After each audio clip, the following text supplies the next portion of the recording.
light weapon changes. If you have an item that has the light weapon property, you can make a second attack as part of your attack action. This means you no longer have to take a bonus action to make a second attack if you have a light weapon, or a third attack in that case. Essentially, if you have a light weapon in your offhand and you make an attack, you automatically get to make a additional offhand light weapon attack. Does that make sense to everybody? So if you're dual wielder, can you still use your bonus action to make a third attack? No, that does away with that. Okay. So it's automatically, you get the attack as part of the action. If you have an extra attack, if you're like a fighting class, does that mean you can get 3 attacks? No, because that would be part of the same attack action. Well, that's where it breaks down. That's part of where Misha's confused because the meta is if you don't have extra attack, you use your bonus action for the extra attack that you do with your offhand. If you have extra attack, you get 3 attacks with 2 main weapon attacks and an offhand attack. So if you're a martial class that has extra attack, you can use your attack action to make 2 attacks. If you have a light weapon in your offhand, you can make an additional attack. Okay, so it does 3. It does not require a bonus action to do.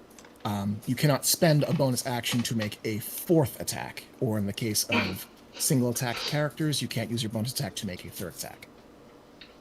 Okay, so if we are adopting that, I might drop or have to fuck with Bones' build a little bit. Dual wielding does not make a lot of sense to have if the reason that you're getting dual wielding is already built into the system. Yeah, it's going to be built right into the system. So if you want to opt out of dual wielding or dual, what was it, two-handed fighting? Two-handed fighting style, yeah. I think it was a feat. Style, yeah. So you can. One of those feats actually helped you out by adding your modifier to your offhand attack. Yes. So you could still use it to get the Yeah, but if all I'm getting is, okay, now you can add your modifier, that might not be worth it. I'll have to go and see where she gets the two-weapon fighting from. It might not be worth it compared to a bonus she might get from a different style. Yeah, I'm totally down to doing that. It's like... Does not need to happen tonight. Yeah. But yeah, absolutely. With changes like this, I am willing to... I'm more than willing. I am pushing to go over character sheets and sanity check. Okay. Yes, especially if it's a feat. I don't remember. I think she either got it as a rogue or as... I think because she's a sword bard. Sword bards, I think they get a fighting style. I could totally be wrong. I think that is. Well, I'll check my character sheet. It'll usually say.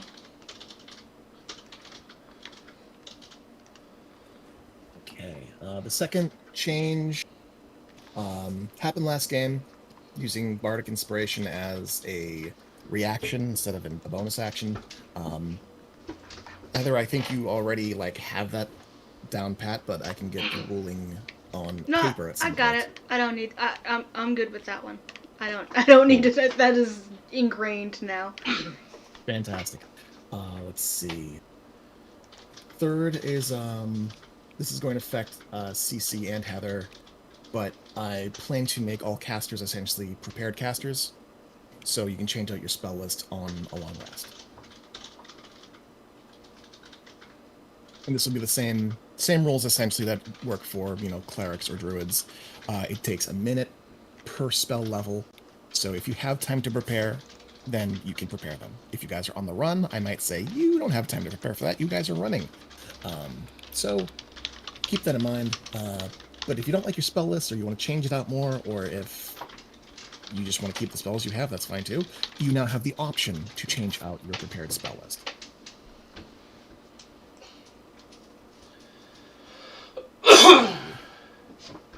There are a few things in the pipeline. I want to revisit exhaustion. I kind of like the new rules for it. I may be revising skill checks which really is just I may call for skill checks instead of tool checks, and allow you to use your tools to grant advantage. Probably not going to touch that until we get some kind of clarification on how expertise and tool expertise is supposed to work. So maybe a couple months down the line before I use that. But for now, the hard changes are light weapons, prepared casters, and bardic inspiration. I am going to run with those, and it's probably going to be a little clunky until I have it written down, but that's it for changes.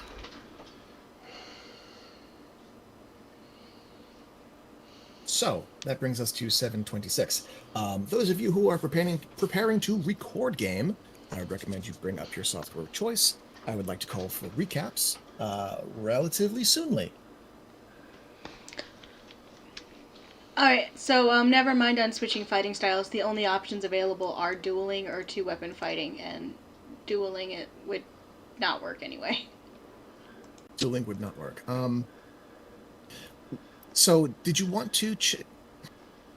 I'm going to say, because this is kind of bleeding edge stuff, if there is a different fighting style that you are interested in, I'll check it out. So long as it's not like one that is class specific, like the Ranger one, or I think there's like a Paladin specific fighting style also. I'll hear those out. We can try them out, test them, and see if they work.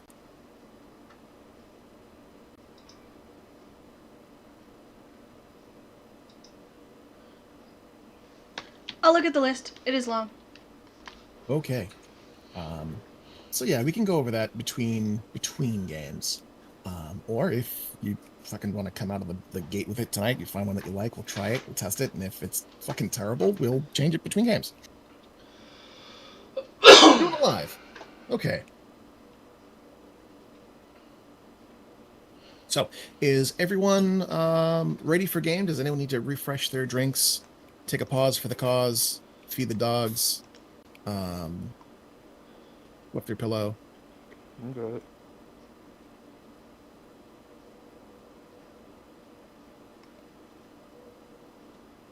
The enthusiasm is overwhelming this evening. You're welcome. Always appreciated. That said, let us get a quick mic check before we begin, starting with just the names as I can see them. Cece, can you give us a mic check? Yeah, sure.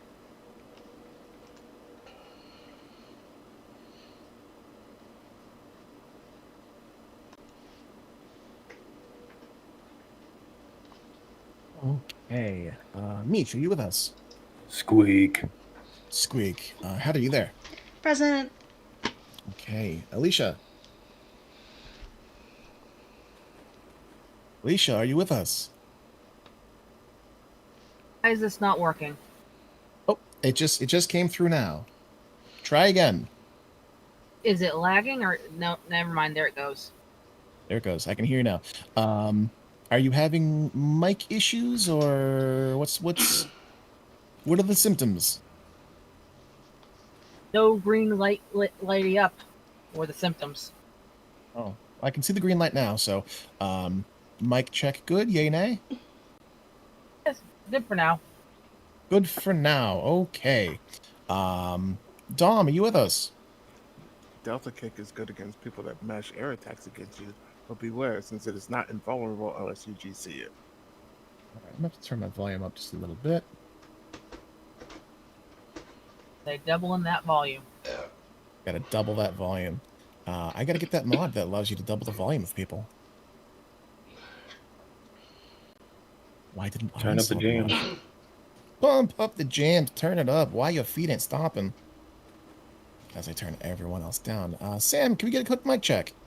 Dance. Yes. Just dance. Put on your red shoes and dance. Okay. I'll be adjusting you I was guys going for as we pump up go. the volume, but that's fine. Well, yeah, no. Mitch said okay. Anyway, pumping volume, and maybe being a little too eager to sing with Bowie.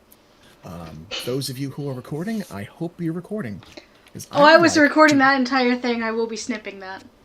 Oh no! Cool beans. In that case, Why? I would like. That's what the flavor is. what the flavor is? No, sniffing that it so I can have it as a short. Even better. Fantastic. Okay. There's the enthusiasm I was looking for, if only for my chortling laughter. Let's get my dice tower up because I am going to be throwing some fucking dice. The caffeine is kicking in. Caffeine is kicking in. I knew I should have trusted you, Bang. Should have trusted you.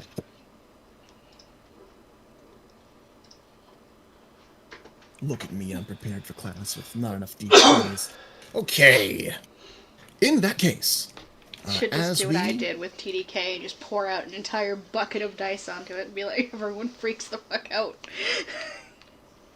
But like that. No, I used to pour I out dropped- I used to pour out a whole ass bucket of dice, and then everyone would be whole like, ass "Oh no, bucket? yeah." I have a bucket of dice, but you all know how bad I am with math. I don't think you. I think you'd call my bluff. Absolutely, you'd call my bluff. And I'd sulk off to bed, being like, "I failed them." Okay.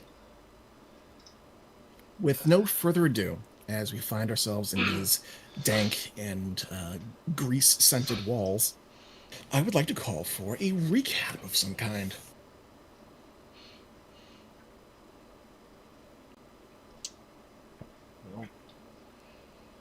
My computer shat the bed last time, so don't look at me.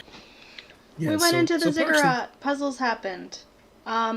We met the guy who was guarding the door, and I don't know. I listened back, and I still can't figure out how we somehow convinced him we were demon OSHA. But that happened. So we came in under the guise of being demon. So we're scholars who are pretending to be OSHA, who are pretending to be scholars. Yeah. Completely justifies Karn's complete and utter confusion at what is happening. I also want to point out that I believe you guys rolled about 5 nat 20s last game. Many Yeah, 20s that- happened. That's kind of Many 20s. how Biff was able to convince the floor manager that they were OSHA. Was getting quote unquote the tour. Had to hurry up and help the floor not blow up as things went awry. But the group took care of it and got access to the next floor. Deals were made on his side, I think, between some of the big scary demons, but I wasn't part of that conversation. But yeah, they got to the next floor, saw a bunch of safety gear, and met with a giant demon lady. There are details, people. Giant devil lady, I think. Devil, yes. I always Devil. get them mixed.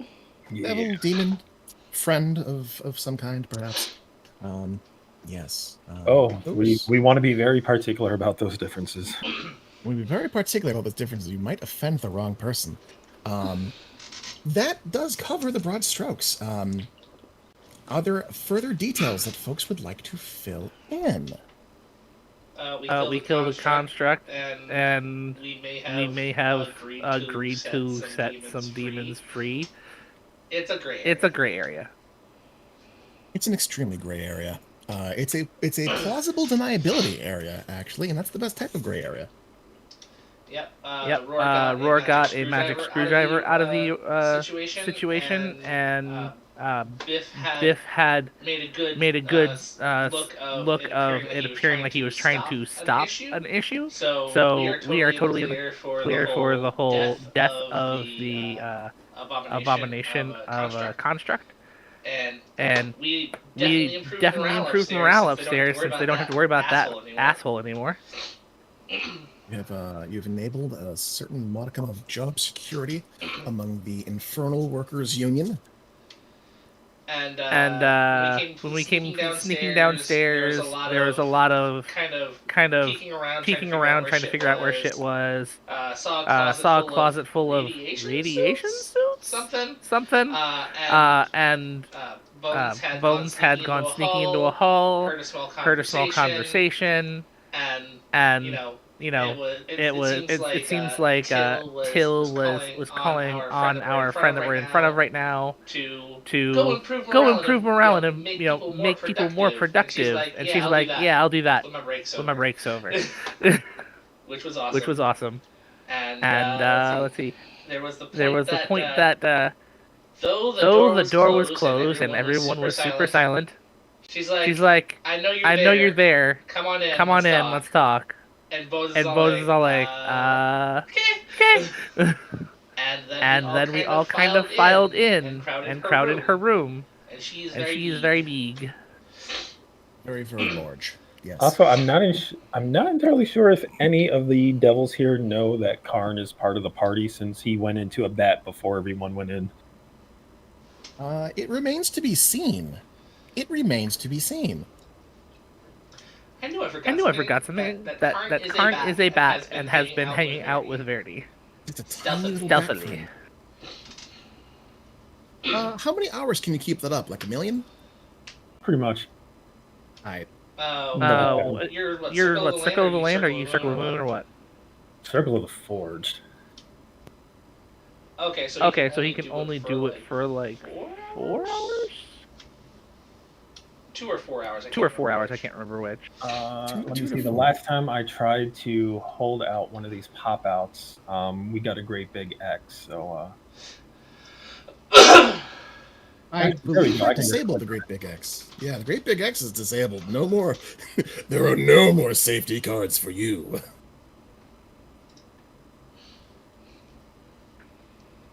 I'm double checking.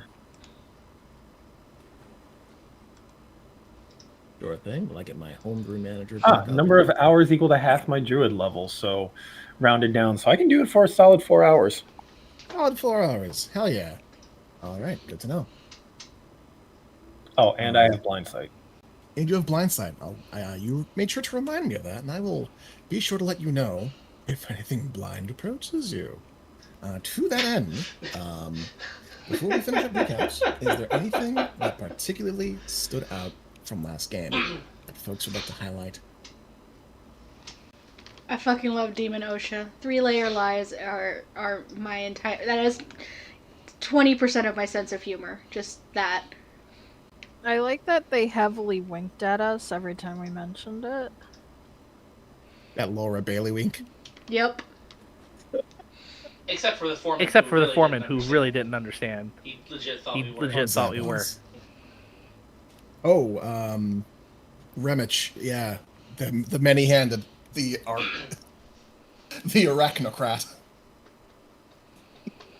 Yeah, he actually thought you guys were OSHAs. Okay. Cool. Well, I know I'm starting to grok what you guys like, and 3-layer lies, and demons being goddamn fools and winking bad at you. Devils, sorry. I'm going to HR for that. That seems to Jimmy your jams, so we got more of that coming up, probably, maybe. Let's see where it goes. Where's my... Fuck it, spooky ambient. So, after being freshly beckoned in by a rather tall and rather buxom and rather arguably beautiful woman known as Calavera, you file into this somewhat small room. You find that there are 2 beds set aside. One is somewhat lavishly furnished with silk pillows and comforters, blankets with red colored fabric. The other one, where you guys find yourselves standing nearby, is much more moderately and plainly put together. The blankets are tucked in, the pillows look like they haven't been touched in quite some time. Across from the beds, there's a desk above which sits a lamp, a crystal lamp that glows with a very faint reddish glow, casting the room in different shades of crimson. As well, you can see that there is a incense stick burning, the tip glowing red. It never seems to quite go down as it produces a faintly sweet vapor. The walls upon this devil woman's side of the room are decorated with various trinkets. You see that there are framed canvases, both small and large, that have what appear to be paintings, some abstract, some realistic. There's also an instrument mounted on the wall, what appears to be a fiddle that shimmers with a faint golden sheen across it, as though gilded. There's a small bookshelf with a number of books kind of packed into it, with more stacked on top of the shelf, as though they have nowhere else to go, so they've been stacked upward. Calavera, as you have learned her name, sits upon her bed and draws from a long and slender smoking pipe, looking the party over as you guys kind of just file in, soon making the room rather crowded. And her gaze passes across the party one by one, taking a measure of each of you. Passive perception, passive insight, actually. Does anyone have an insight over a passive insight of 15 or higher? Ja. Insight? Yes. Yes, 17. Same. 18. What did you say? Insight of 15 or higher. Oh, mine's a 14, unfortunately. So, those of you who have an insight of under 15, it's hard to really say what's going on in this creature's mind. Karn and Bones and Biff, you all clock at around the same time that Calavera is not just studying you, but kind of scrutinizing you. You are not welcomed with the same, I guess, what would the phrase be?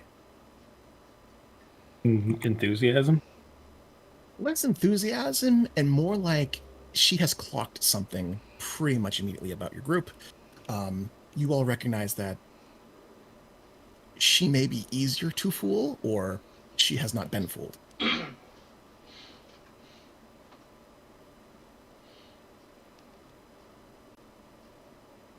So as she looks you over and she lets out her breath, this kind of blue vapor escaping from her nostrils, she purses her lips and kind of glances from person to person. Am I closer? So thank you, Levistus, Mephistopheles.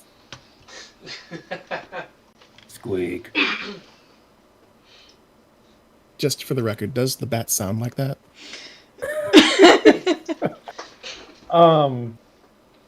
Whatever is more amusing. Right, and your animal forms are like constructs, right? Mechanical, yeah. Mechanical, okay. So the bat squeaks. Calavera glances in the bat's direction and rather quickly gauges that, yeah, something's up with this one too. I forgot the name of the demon. I admit it. The one that Cherish? Crosp is not the name of the demon. No. When she says which demon sent you, Roar is answering the question. Or who sent you? Or who sent you? He's just like, Cross. Because that's who sent him.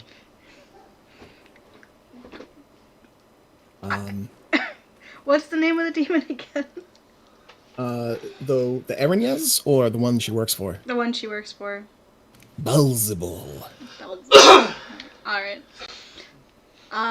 Belzebul. Cross did not send us here in the way that she means, Roar. I mean, we came here first because of Cross and things. The other one is just icing on the cake. Is that the human phrase? Squeak. Why do you keep doing that? That is not helpful. Squeak, squeak. As the bat squeaks in baritone. I Caligari agree. looks between Bones and Roar, and then to Biff, and then finally to the bat, and inclines her head. So let me guess then. Adventurers out for a good time. You came across something a little bit bigger than you planned to chew on. No, this buffet is just about the flavor that we have expected. Well put for a beefcake. So first and foremost, full disclosure. I'm 2 hours, I'm back, And she makes air quotes with her hands. on the clock. I recognize what's happening here, and it could be a problem. I won't just have to report you in 2 hours. I'll have to hunt you, and I'd rather not. You all, the better for worse, look capable. And some of you are real pretty. Birdie, give me a perception check.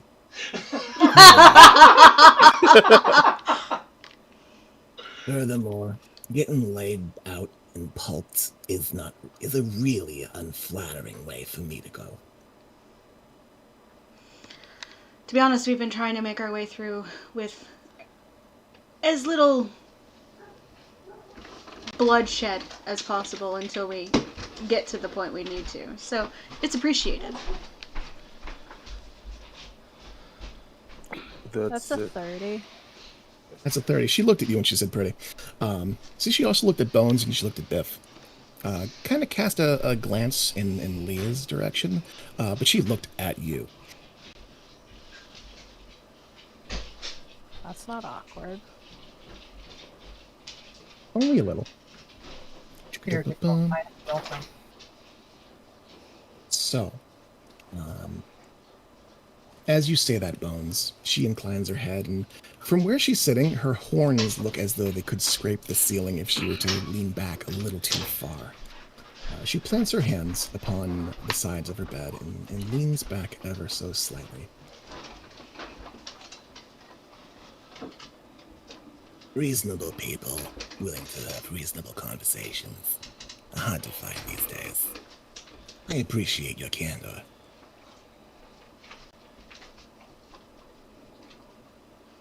So, with that said, it may be something that we can work out between the two of us, where I will not have to report or hunt you.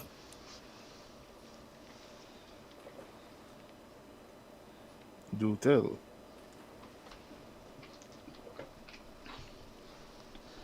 What you might call a crossroads brokerer. Old school.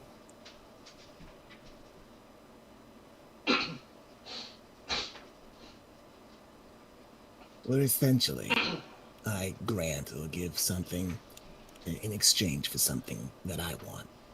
Usually a soul payable on death. But we can workshop that part. You see, my fortune is locked up in the Nine Hells. Soul tokens held in escrow by Manon's treasury. While I'm here, I can't spend them, and his coffers get richer. I'd prefer to go home and collect without voiding my pact here and forfeiting it. So, the deal I would like to present. If we're going to get along, you're going to have to buy my silence. Contractually speaking, double dipping isn't disallowed. A pact with me would allow me to keep your secret and share some of my own. Since there's a lot of you, it would be a little bit complex to handle, but crossroad deals are a little... She kind of moves her hands in a teetering, balancing motion. A little more flexible.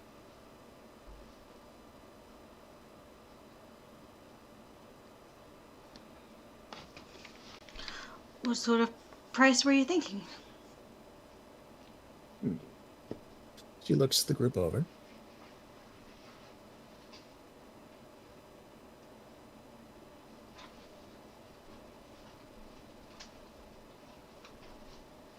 And from the crowd, she again locks eyes with Verdi. I'd like the pale one. I like the old ones, and they seem like they'd be fun to talk to. I would like one day with them. They will accompany me locally on the material plane, offer counsel when asked, and perform tasks I assign to the best of their ability. I can promise I won't make them do anything they find repugnant. Nothing they don't want to do during that time. In exchange, I have to offer you something of mine. She looks about the room for a moment, looks to the wall, and retrieves from the mount the golden fiddle. Kitty, you play strings? I do. She holds the fiddle in her lap, kind of caresses the strings, produces the bow seemingly from nowhere, and places it atop the fiddle in her lap. This thing is old magic. Been passed along from singer to songwriter, from wizard to arcanist of all kinds. Found its way into the Nine Hells some 400, 500, 600 years ago. And eventually made it into my lap. I've rather enjoyed practicing with it. It's got history. It's got magic. Might be more useful in your hands. By virtue of a crossroad pact, if I give you this, if we make this trade, I will be beholden to hold on to your secrets.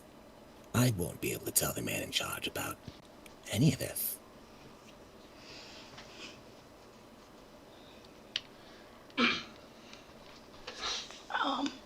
Verdi, you're the one who gets final say on that one.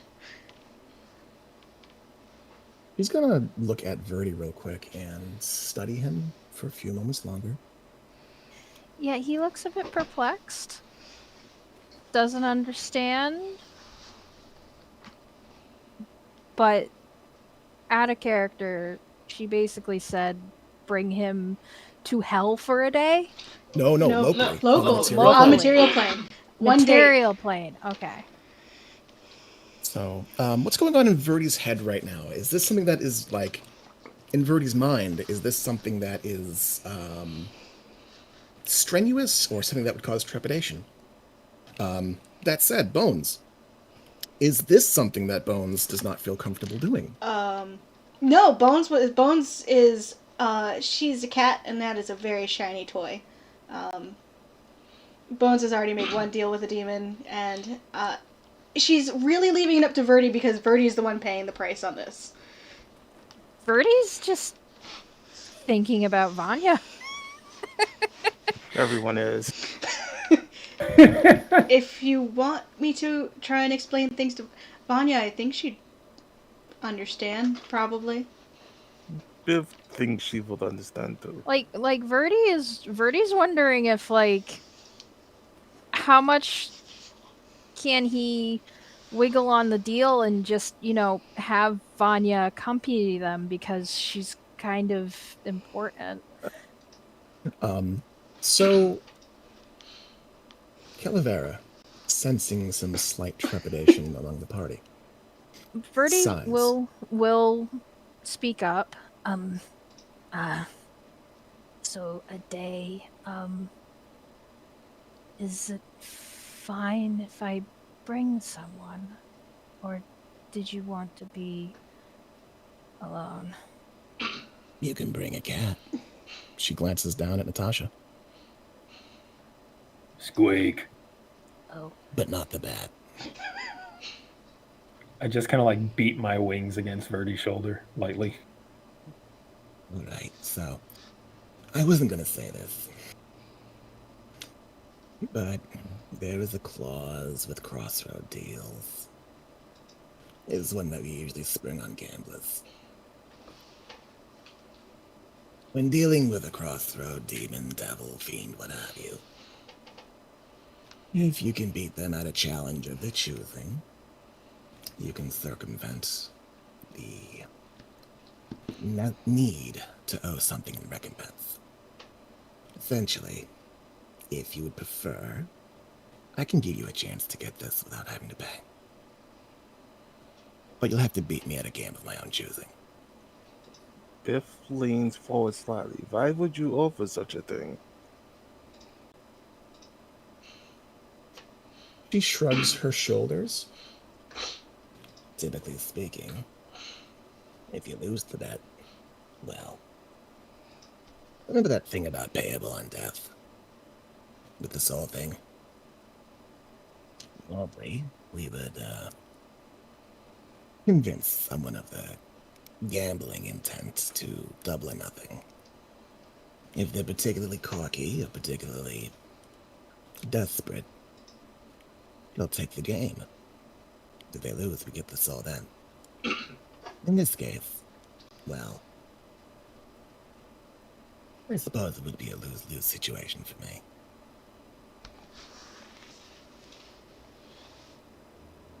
But I have a feeling you're gonna end up helping me either way. Why not take a risk on a couple of, nut job adventures?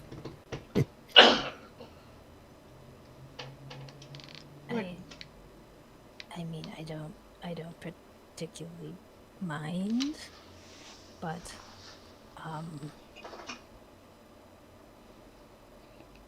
he looks at Bones. What's your I mean, challenge? if you don't mind. I'll take it. Does it have to be Verdi? I can make myself look and sound any way you like. Biff coughs. And I don't need sleep. Oh, Appealing geez. offer. An appealing offer, but I don't think you and I would be compatible. And she looks you up and down.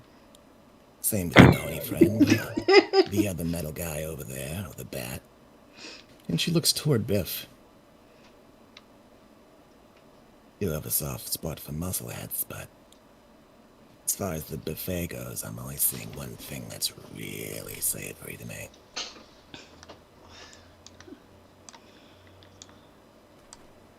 As far as the challenge goes, I play a mean fiddle. I take it you play lute. She gestures to Bones and the stringed instrument at your side. I do.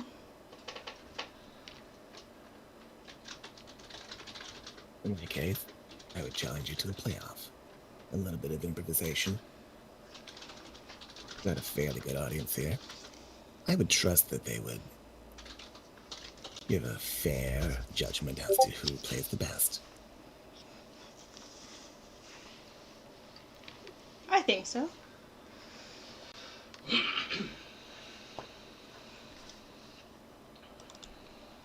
She raises her brows and she looks the group over and she smiles. And those of you with an insight of 15 or higher, you do see that just the fact that you've agreed to a contest seems to have livened her.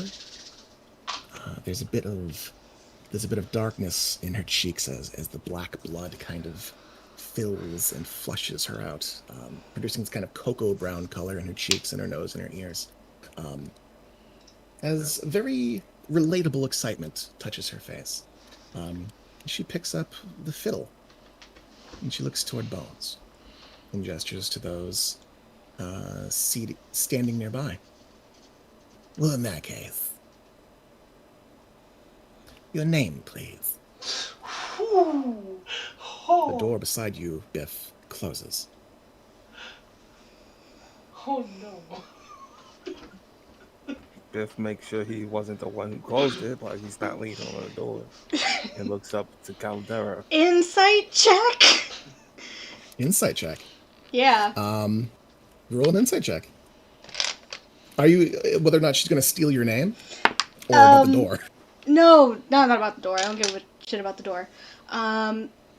That's not great. That was an 11. She gonna steal my name? Is she looking for my name, capital N, or is she just looking for a name? It seems as though she is looking for a name. As to challenge you, she may have to call you by a name. God. Summer de Farron. Summer, that's a lovely name. It invokes a certain... She rolls her hand. warm quality. I do enjoy a warm quality. Well then, I, Calavera, concubus of Lord Mammon, hereby challenge you to a musical duel.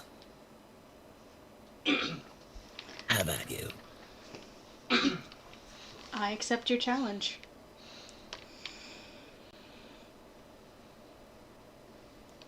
Okay, I guess we're playing. We are playing. So, the way that this is going to work is that there will be a number of performance checks made. If you are proficient with the instrument of choice, in your case, lute, you can make those checks at advantage. I am. Okay. To begin, Calavera begins to noodle and work her bow across her strings, making sure that the fiddle is tuned. As she plays upon the strings, you find that the notes that they produce reverberate around the room, seeming to hit those present. Yes! From every direction at once. Biff, as you were near the door, before you had heard just this faint droning noise of the flickering lanterns and just the trembling of the ground beneath you from outside the door. As Calavera began to play on her strings, those sounds bleed away, leaving only the sound within the room. Even the sound of your body's movements, the sound of your pulse, seems to be muffled as this magical instrument begins to dominate in the room. So, Bones, I would like you to roll for initiative. Just a d20. This won't be true initiative. So if you've got real dice, use it. If not, go ahead and roll a... I'm gonna roll a fake dice. I'm gonna roll a fake. 10 plus dex is 18. No. 14. My dex is not 8 plus 8. I wish. 14. So 14? Alright, what is your dex bonus? Because this is a tie. 4. Alright, you go first. You get to make the first of the performance checks. And you can describe what Bones plays, how she plays, as you begin to kind of swoop in during the tuning and the noodling to create a tempo of your own and begin to either improvise or play a song that you know, but it's going to be a performance check advantage regardless.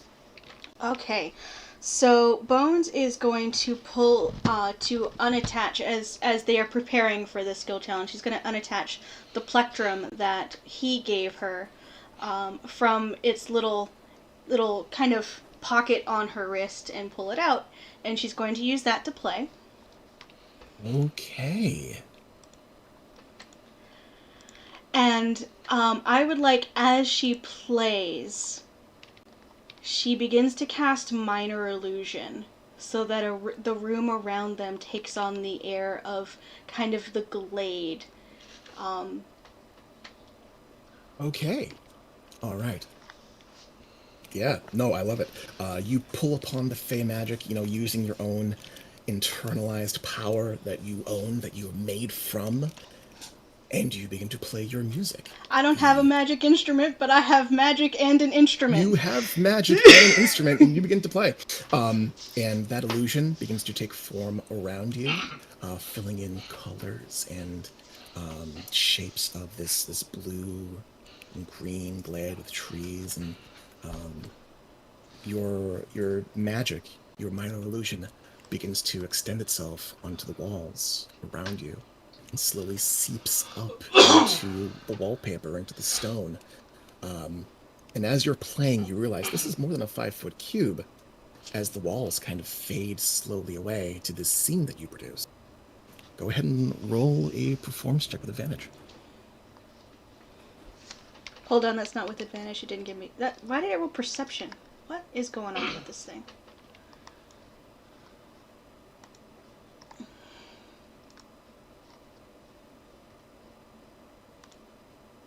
$21. 21.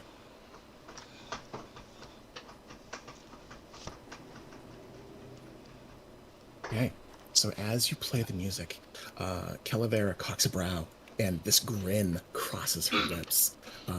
You see the creasing of her eyes, that it is a genuine smile, as her teeth kind of clench and her fangs overlap, and she begins to play with more vigor, fingering across the frets as she begins to quickly and somewhat wildly begin to meet your song and then begin to change subtle aspects as she repeats your notes, your melody back to you, but with several notes shifted into minor, and it's a little darker, it's a little spookier, it's a little more haunting. That first one is a success. She is going to now roll against you, as you can make your next check. Alrighty.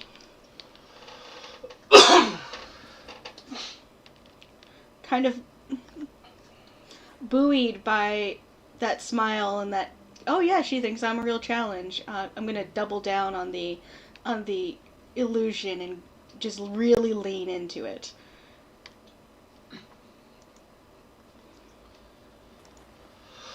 It's a natural 20. That's a crit for a total That's of a 25. fucking 20. All right. One sec.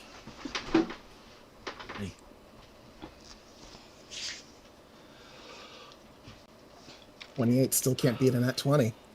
All right. With your second check, your sound, the sound and the emotion behind your melody and the illusion that you present around you, it begins to drown out her playing.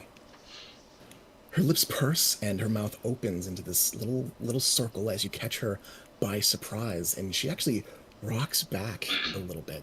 You see her fingers flex and her elbow tip upward as she places the fiddle closer to her shoulder, as if to brace, as if you were physically attacking her. Meanwhile, this illusion, Biff, up against the wall, you see this expanse of forest and glade stretch off into the distance. With your keen perception, you can see in this illusion, in this phantasmic scene, in the distance there's darkness. There are trees with red leaves and deep shade beneath them. The leaves falling to the ground, looking like the harvest season. Here in the middle of summer, off in the distance, there's autumn out there.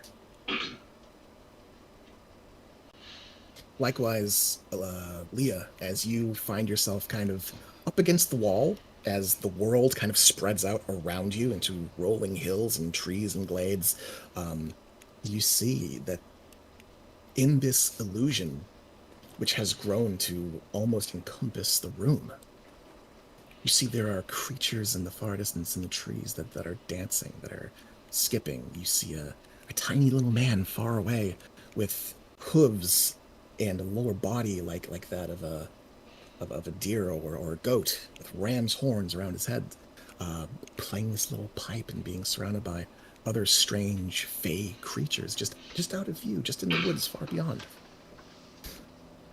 Calavera doubles back her efforts. In her corner of the room, there is this little glow of redness, this little pyre of flame within the illusion that seems to be slowly dying down. And she nods and bobs her head and grins and laughs. And Bones, you can make one more check. If you succeed, this is yours.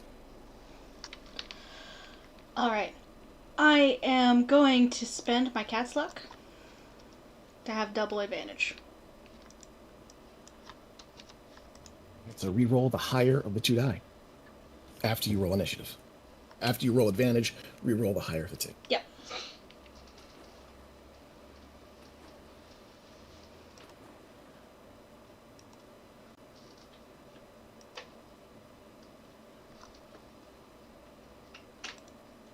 There we go. That's a 23. 23. A moment. Can I add Flash of Genius to that by Roar having been keeping beat and making a snapping sound with his fingers? Oh yeah, you can cheat. You can absolutely cheat. No, don't What is cheat! Don't cheat! Don't cheat! Don't cheat! Okay, fine. I won't. I don't want No to cheat. cheating? Okay. I don't want to cheat with the devil. Like, let's win this. Let's win this square. She's already doing us a favor. Okay. So, as you find confidence and you begin to push back and you kind of like tap your toe and pluck your lute strings, producing this beautiful melody. It's a little bouncy, it's a little jaunty, but it is still a lute and it's still pretty and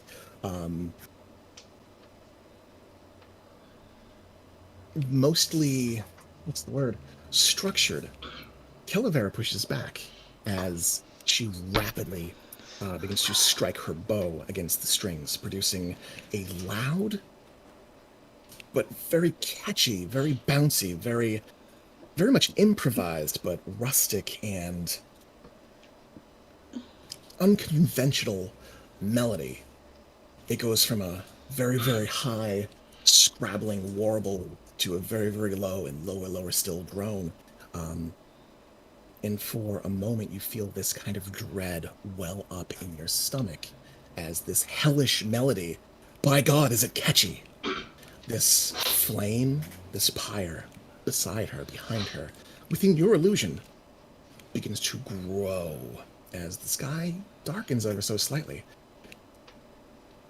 It seems as though you're inspired in such a way that your own control of your illusion is being wrested from you by her charms.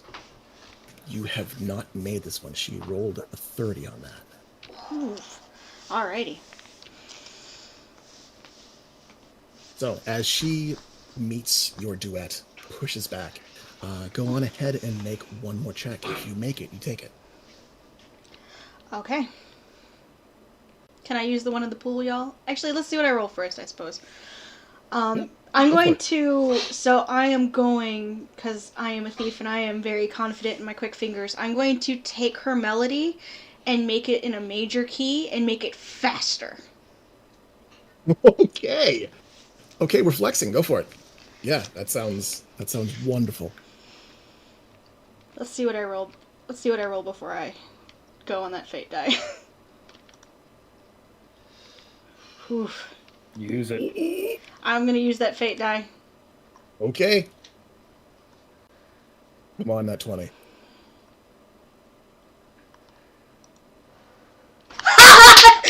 said it! You said it!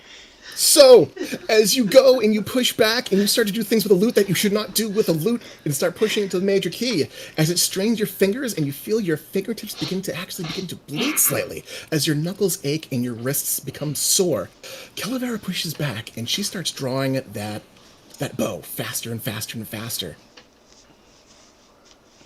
As the flames and the darkness grow behind her within the very illusion that you make, she does not notice the smoke on her strings. One of the strings snaps, and she lurches forward, skipping a beat. She looks down at her fiddle as you push and continue and pick up her melody where she left off, growing steadily higher and higher in key. How do you finish it? How do you want to do this? I am going to resolve the melody into the Song of Storms because that is I don't know if we're really in the Feywild or if really people are really listening, but I need that to be the catchiest shit, and I need that to be sung on every plane of existence, so he knows I'm looking for him. So I have a set finish that I'm going for. All right, so you finish off the set, the Song of Storms. You adopt and amalgamate Calaveras' raucous funk into this lute solo, repeating the end notes 4, 5, 6 times, maybe one measure too long. But by the time that you finish and you conclude your melody, there's nothing to hear but the sound of your strings' faint reverberation echoing within the hollow drum of your lute. Calavera has long since given up the attempt to continue. One string down, she watches you, still smiling, a little bit of glistening on her brow as she can't help but grin. And as you realize that you have stopped playing, she claps a few times, bows her head with her hand to her chest.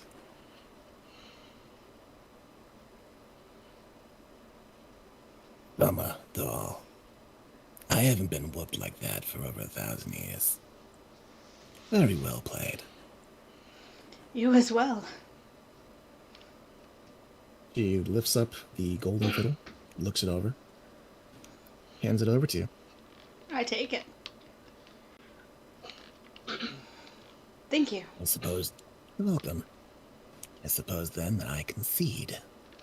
The Crossroads Pact will be upheld, your secret will be kept.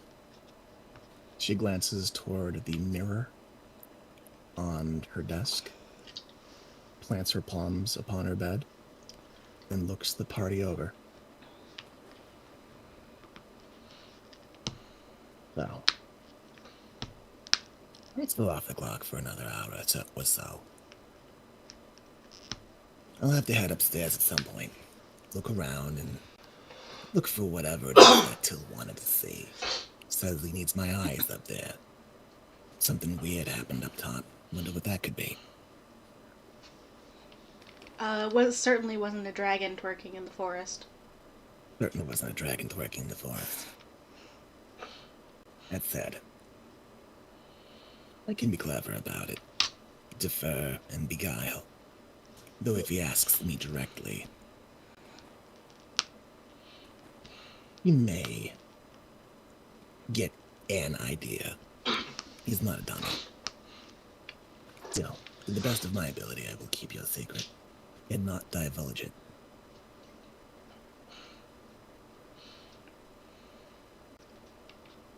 Appreciate it. And we'll see what we can do Yeah. about the situation here. Be greatly appreciative if you could do something about it. oh, Welcome to Alchemics.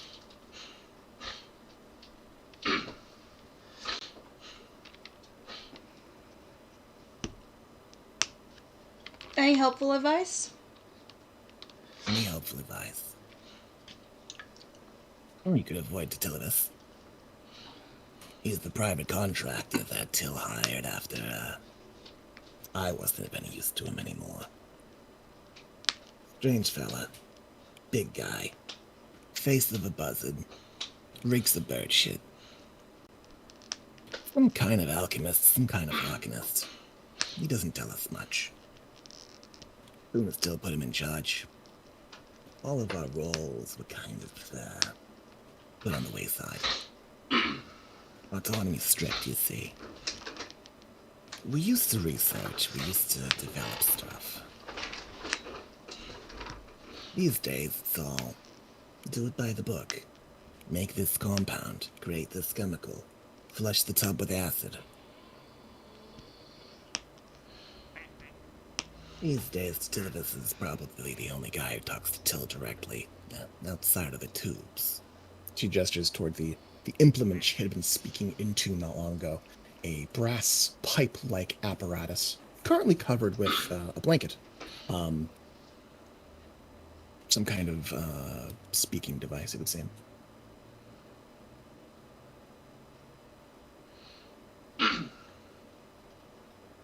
Tildavis is also the only one here who has clearance to get downstairs.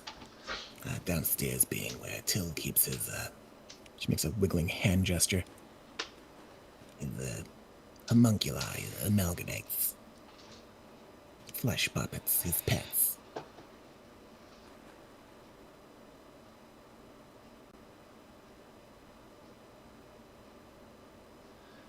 Are they active? Are we looking to have to fight them? Those things, as far as I'm concerned, they're no better than animals. You might be able to make them play fetch. They might just throw themselves at you. They might cower in fear away from you. Honestly, it's been a while since I've seen one. Occasionally, Till sends one up here.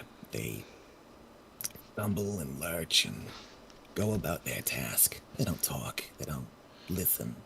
They just do what they're told. But, occasionally there's a bit of, excitement when one of them decides to do something of their own accord. More than once, the Tilibus has had to go downstairs to clean up one that's gone a little bit too, ornery.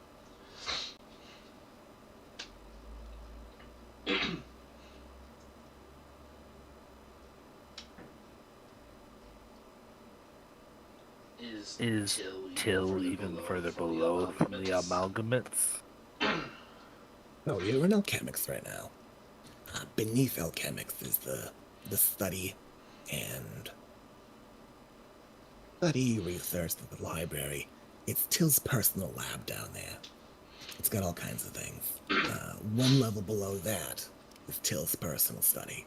It's his sleeping quarters, his own small form factor laboratory. His personal library as well. Though it's been a long time since I've been down there, about 50 years or so. Can't say for sure if it looks much the same as it did.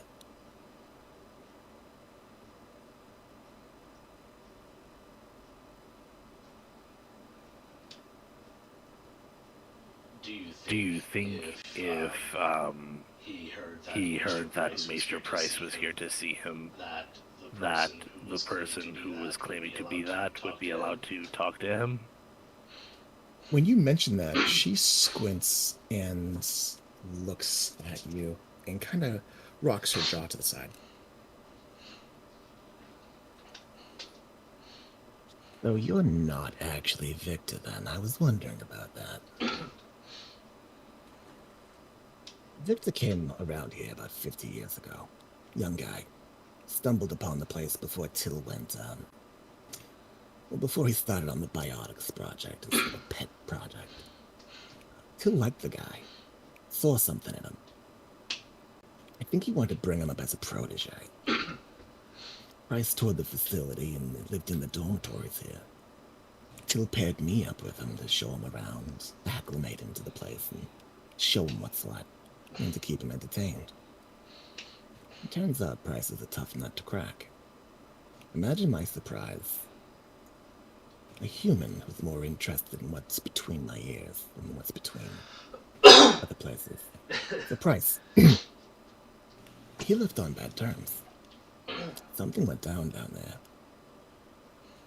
He was a paranoid guy, so I can't say if it was real or imagined.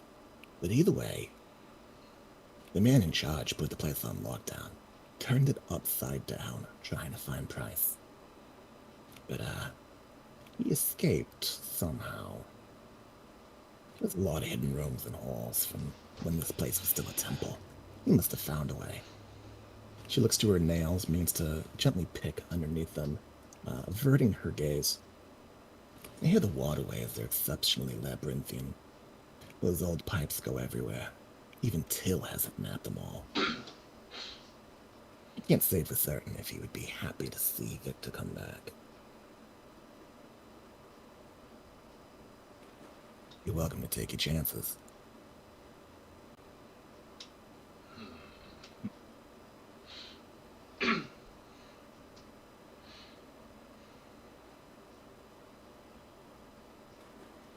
I look at everyone. So we could all move together and be kind of conspicuous. I could attempt to convince someone that I'm Master Price, and that I'd like to make amends with Till, While everyone hides inside of the hole. And I could unfurl the hole so you guys could pop out at a moment's notice. But I don't know if that's the best idea.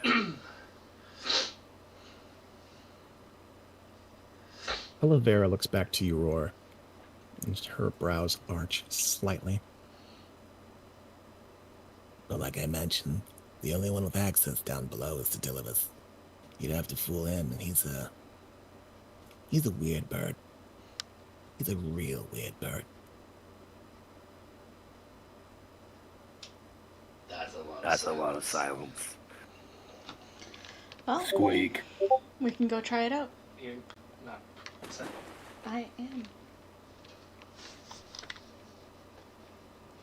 We can go try it out. Does he have a phylactery?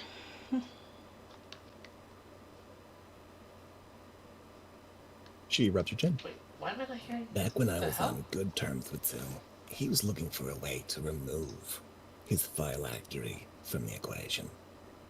The study of biotics goes hand in hand with its end goal, something he calls transference. What? When Price got here, Till got really excited about the theories that he brought, and some kind of practice called infusion. Till said it was key to his end goals. Something tells me, though, that if he had it all figured out, he wouldn't need us anymore. Last I heard, he's been studying the moon's tier, looking for some kind of breakthrough.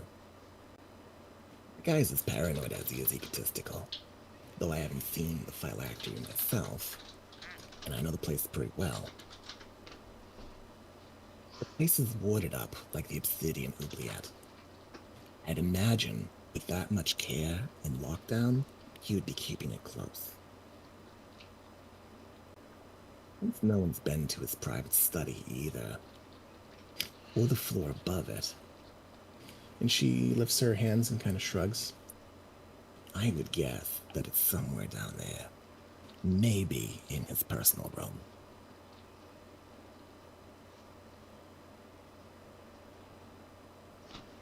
Good to know. Look at the group. See if they have any other questions.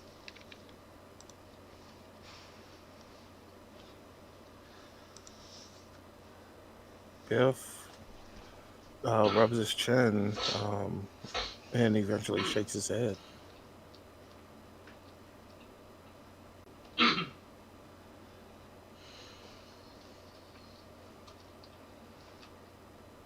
Oh, actually, he sticks up a finger.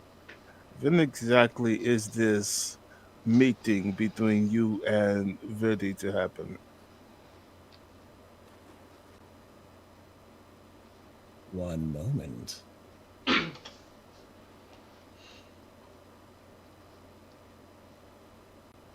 She cocks a brow and looks toward Verti.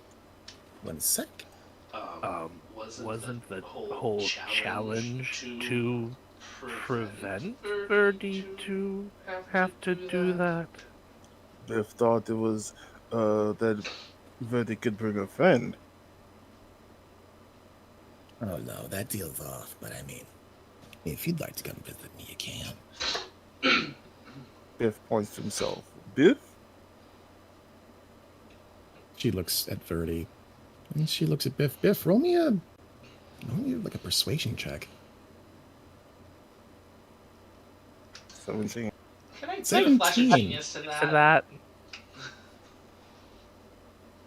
Can you what?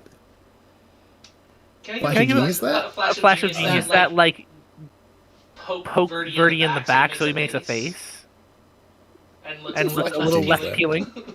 You can flash of genius that, or you can use your innate magic to just make Biff look a little bit more attractive. Either or, your call. I'll go with a flash of genius, give him a +4, so it'll be a 21. 21.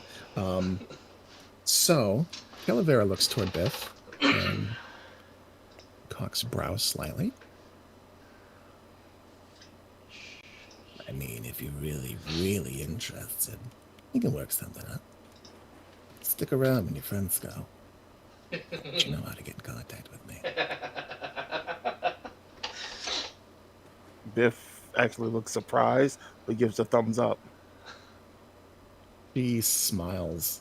Bones, you see the smile that doesn't quite reach the eyes. Aww.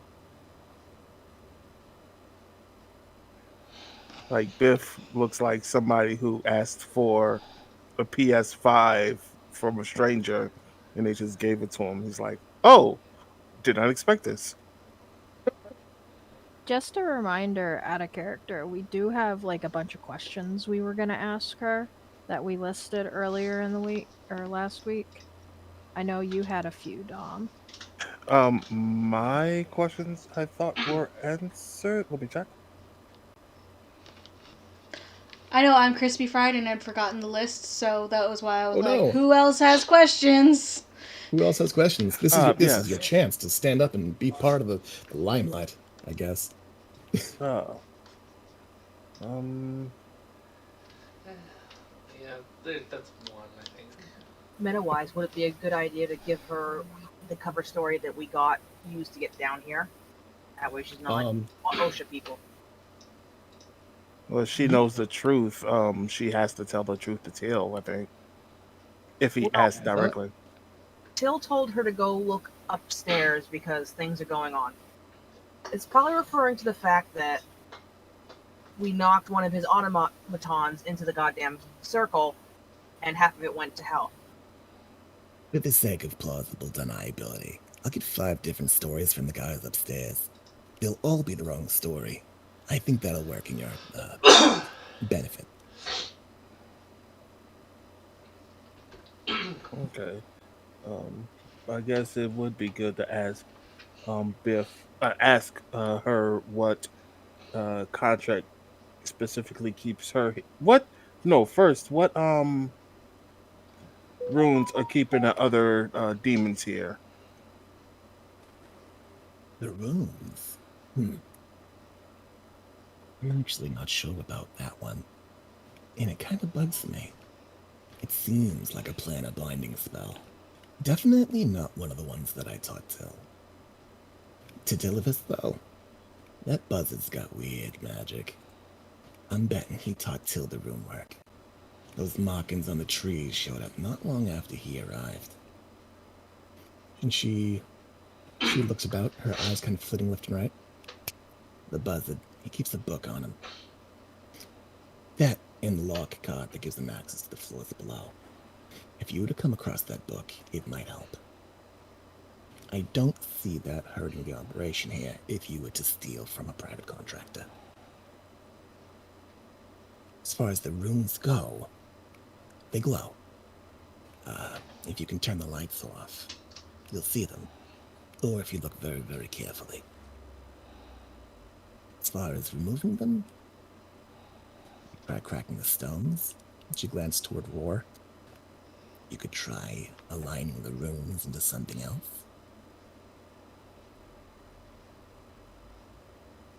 Or otherwise, disrupting the magic in them.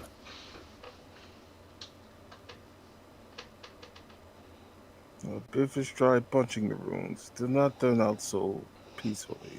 Turn out so bad. Oh, you break the rune, you're going to cause an etheric rebound.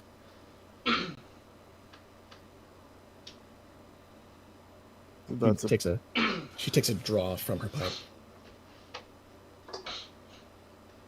Do not expect you have anything to help someone like Biff see the runes. He lowers a brow slightly. To see them? No. But you are a human. You don't have that great vision in the dark, do you? Biff shakes his head. Unfortunately, it's not one of Biff's great virtues. Well, the thing about most dark vision is that you can't see in color. So you can't see the colored lines of runework. It blends into the wall. In perfect darkness, you would see the colored light glowing from it.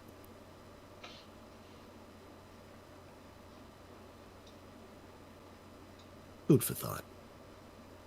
Biff nods.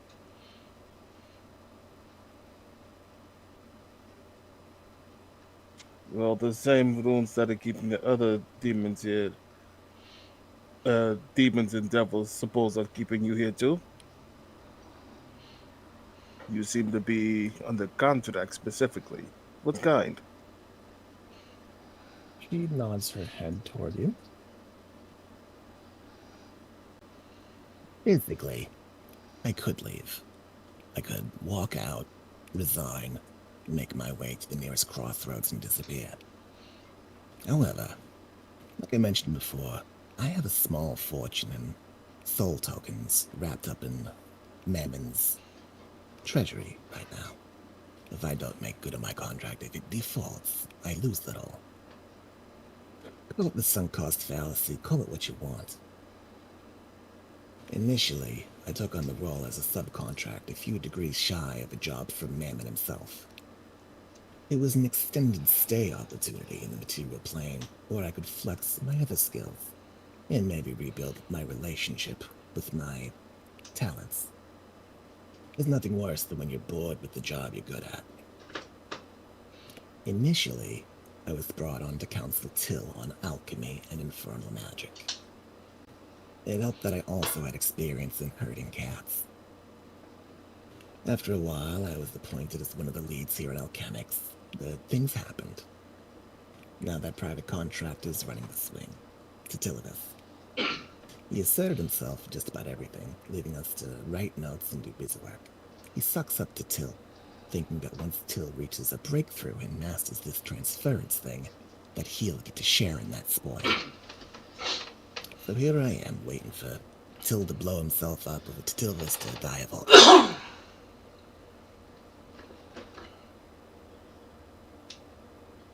Transference. Transference, yes. It's this idea that if the phylactery, he might be able to have, something squishy to live inside of. No crystal to hold the soul, but an actual, good, bona fide body of his own.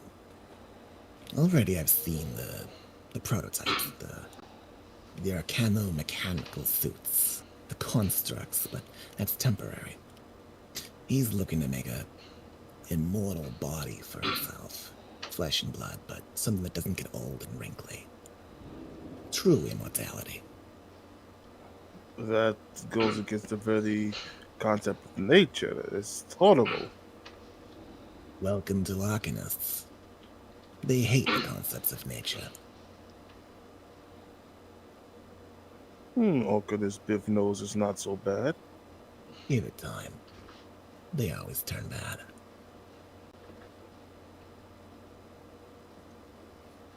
So you were here before he ruined the ruins? Oh no. 1 moment.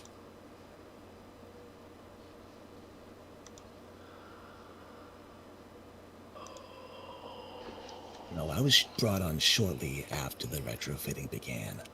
This place sits on a place of power, so naturally it's a candidate for magical experimentation.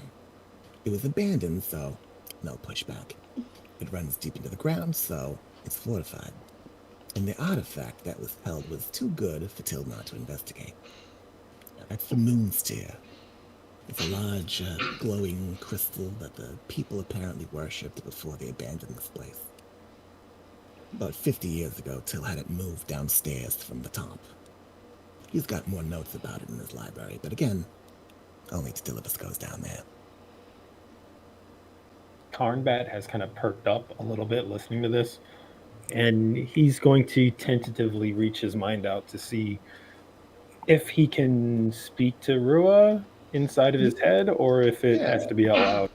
Rua's in your head, and you can sense that she is rapt at the mention of the moon's tear and the mention of the people who worshipped here. You felt a similar ping when Calavera mentioned the waterways and how they're unmapped and how some rooms may not have been touched. Squeak, does the Rua know what the moonstone is, Squeak? Bro, I've got no idea, but it sounds exciting as fuck. We have to find it. Squeak, this one agrees, Squeak.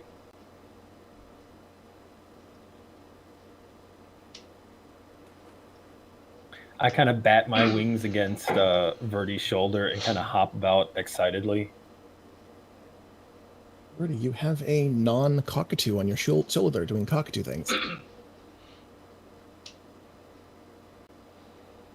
Your bat seems very excited. His bats are quite excitable. I'm sure if he had a question, he would stop being a bat. Have you seen something that looks like a gnome but isn't? Looks like a gnome, but isn't. She quirks her jaw to the side and cocks a brow at you, glances down and askance, and inclines her head.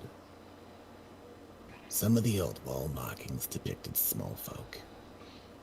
They didn't look like the furry-footed folk or the gnomes that you mentioned. No, they look different.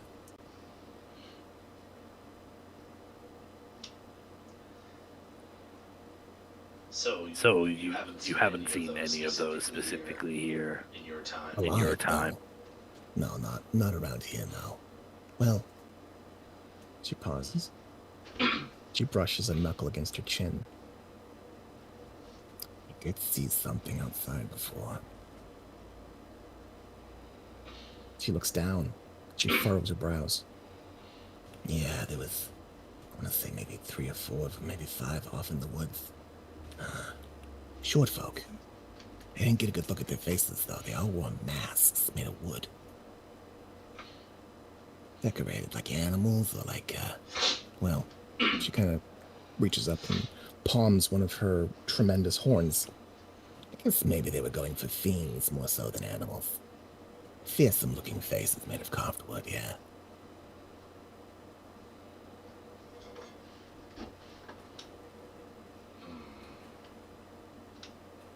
Oh, thank God I finally got it working.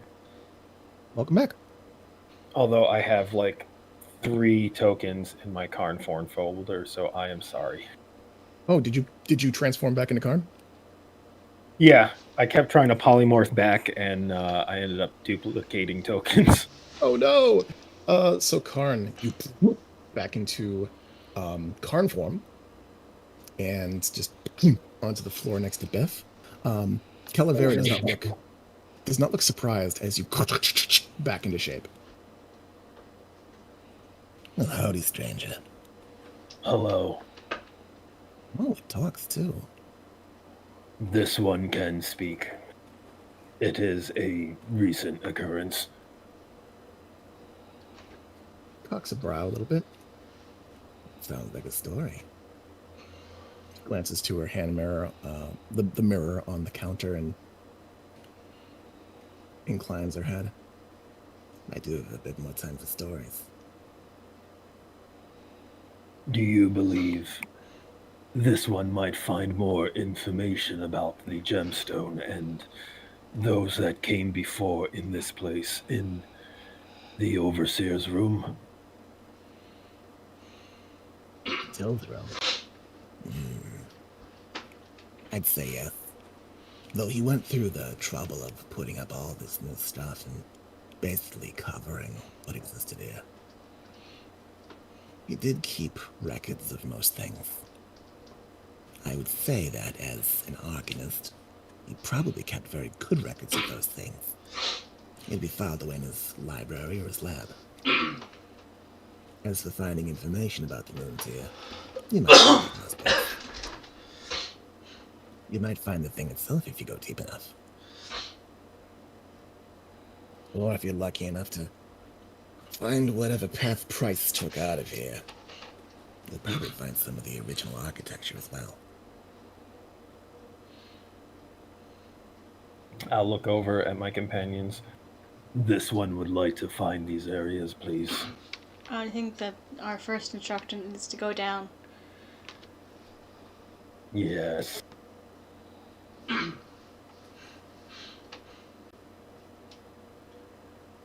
Biff is interested in that moonstone that was. The moon's tear, yeah. This Bill one was very interested also in it as well. interested. I don't know much about it, but I know it glows. Apparently a source of arcane power, or some such.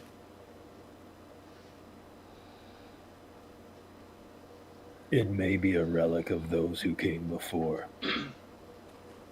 Entirely possible. Most native people do enjoy worshipping glowing things. If big enough or glowy enough, and anyone will deify you.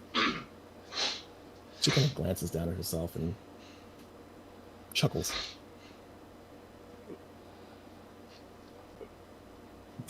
And Biff chuckles too. Biff has thoughts towards that.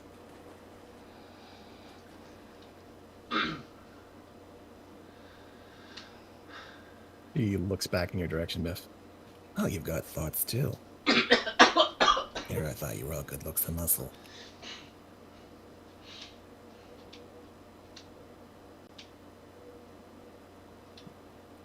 Just don't worry. Biff knows how. She thinks you look good.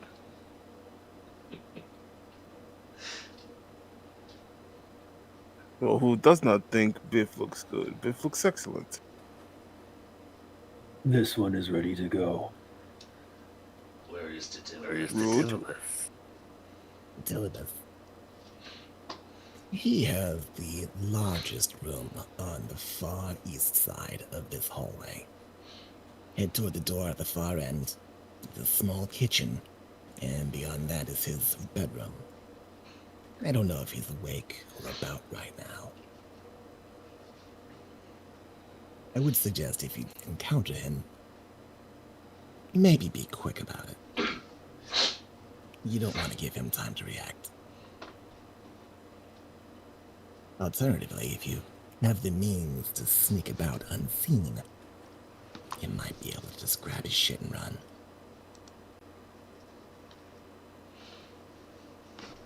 I do have those means. That's is if we are all in agreement that the abilities can be put down, Biff can choke him out. Also, I can just make myself invisible. Likewise. Biff cannot do that. This one can become a bat. She inclines her head and nods. Biff Be can. careful.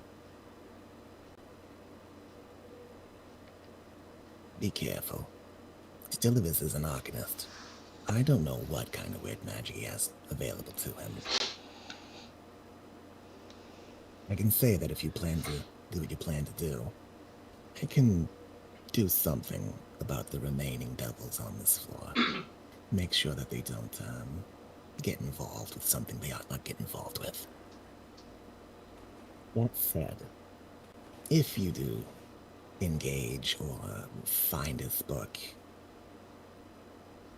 the next hurdle is going to be to get into the next floor. You'll have to make your way through the main alchemy chamber. To get into there, you gotta go through the clean room. The clean room is meant to clean devils.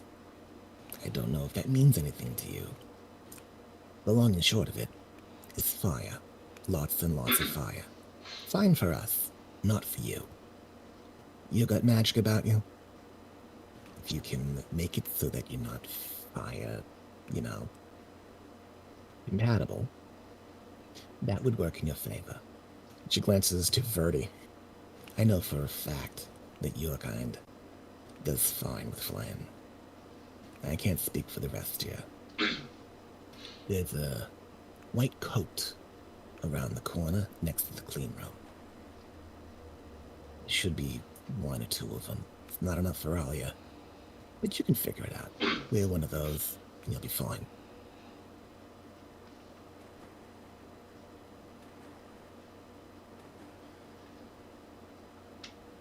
I'll get in the hole. Hole goes in Verdi's pocket. Verdi walks in. Sounds easy enough. If he wouldn't be hurt at all, no, we wouldn't. Makes perfect sense. Sounds good. Good, you've got a plan. Wonderful. Let's see. Once you head out the door right across from you, that's a locker room that might be stuff worth rummaging through. I don't know. I don't really deal with it. Don't knock on the doors on this side. These are all the domiciles. The door across the hallway, that'll lead to the kitchen. From there, well, good luck with the bird, man. She proceeds to get up off of her bed. It begins to dust off. Seems like you guys are planning to move out, so I may as well get back on the clock sooner. You know, plausible deniability and all that. Pink pineapple. Pink pineapple. You've met Chester, I see. I tapped my What? nuts. I tapped my nuts. He's a good guy. Real huggy, that one. It was a learning experience. You'll learn lots of things down here. Welcome to Alchemics. We know stuff, we teach stuff. Occasionally we fuck around and find out. I hold up my hand that has the warping. Yep. She looks about the room, cracks her back a little bit, does a little bit of a side-to-side stretch, looks to the vacant spot on her wall where her golden fiddle once was held as a trophy. Looks about the group. All right. Anything else you need before I bail?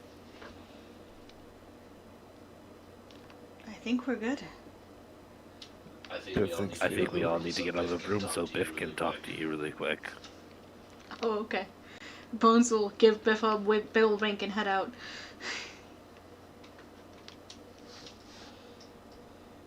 Karn will follow after everyone. She watches you guys leave, one by one.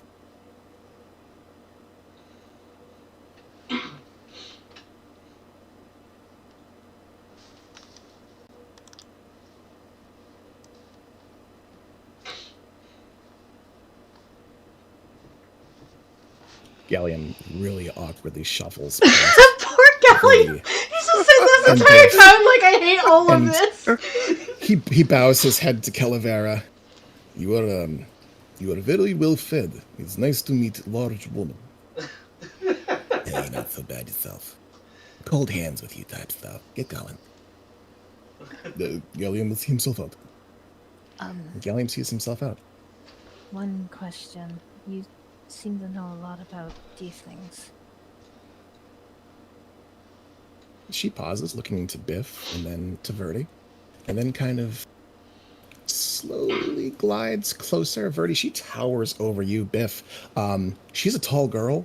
She's a bit taller than you, and that's not counting the horns.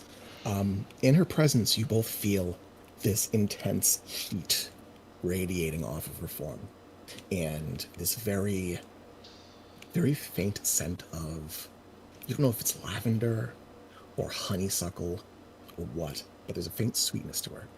I need you both to make a wisdom saving throw. As she touches her lip. And 15. 15. Roll for Natasha as well. Okay, hold As on. she touches her lip and kind of glances to look you both over. It's completely in your airspace. That's a 14 for Verdi. 14. So Biff, with a 15, you feel this kind of presence about her, this strength of will that is both extremely dominating, but very soft, like a compulsion to just be around this person. That's an 11 for Natasha. 11, Natasha. But you are quick to dismiss that. Your monastic training kicking in. Yeah, you recognize her for what she is, and that is, she's meant to be attractive. This is a supernatural effect of just being in her presence. Verdi, with a 14, and Natasha with an 11. Natasha actually moves about your side, Verdi, to stand a little closer to Calavera, and sits her ass down, looks up, and as she leans up, Calavera instinctively reaches down to cup underneath Natasha's chin and begins scritching.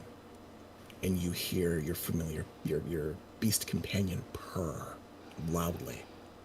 Calavera smiles. And as she speaks, Verdi, you hear her voice both come from her soft and supple lips, but also resonate between your ears. Evening, Kana, the weave, aether, magic. For you on the material plane, it's some force to tap into. From my perspective, it's just the building blocks that make up the world. Scholars and sorcerers go their whole lives trying to figure out how to bend the stuff of creation in order to change the world, using math and runes and incantations, or cauldrons and blood. The really smart ones realized that the gods could do this with those things just by thinking and willing change. Really, really smart and exceptionally foolish ones tried to give that power to mortals, to elevate themselves to godhood or something like it. What they failed to understand was that power alone is only part of the equation, and that the Fae, the qualities that they tried to imbue into themselves, were not limited to the gods. Fiends, Fae, and other things we don't talk about also have that power to tap into creation and bend it. They didn't understand what they were working with, but overconfident kings went forward with unchecked alchemy, and lots of people's souls got burned up by that mistake. Those who survived ended up changing, touched by the disaster. They ended up with qualities like folks from beyond your plane. Ended up like fiends, like devils, like demons. Some wound up, well, some wound up pretty. Verdi, she reaches and cups the side of your face, pretty like the Fae folk. And she releases. You can still feel the warmth of her palm on your skin. It's hot to the touch, and you're not used to that. Others weren't so lucky. In the end, those who lived found themselves coming into power of their own. Power similar to ours. And it's not surprising that some fiends would capitalize on that. After all, you look and feel like kinfolk.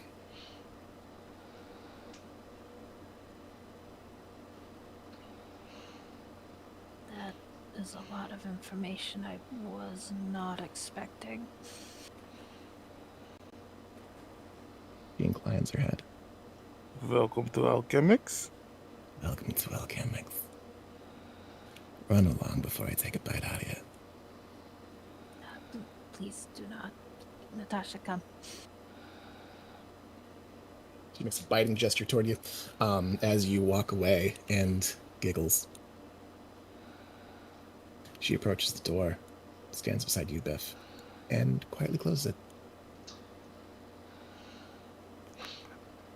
The next time you find yourself on an intersection between hither or thither or yon, where two roads meet, bring a candle.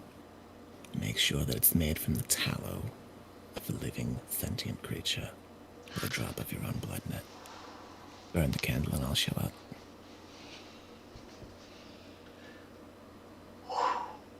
Biff looks up and blinks. And rather than make any smart-ass comment, he nods. Biff will keep that in mind. She inclines her head.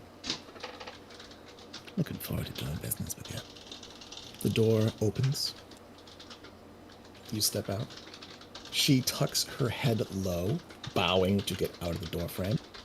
Galleon makes way. And she's going to move over to here. As her footfalls touch the ground, there's no sound, despite the floor being stone tile and her shoes being what look to be shiny, polished leather with pointed heels. It should clack, it should clock, and yet she moves with the grace of an elven noble. Doesn't look like an elven noble. Far too thick.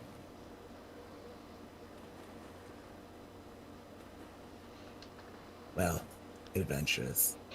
I don't know what to call you, but it's been a pleasure. You've really made my day.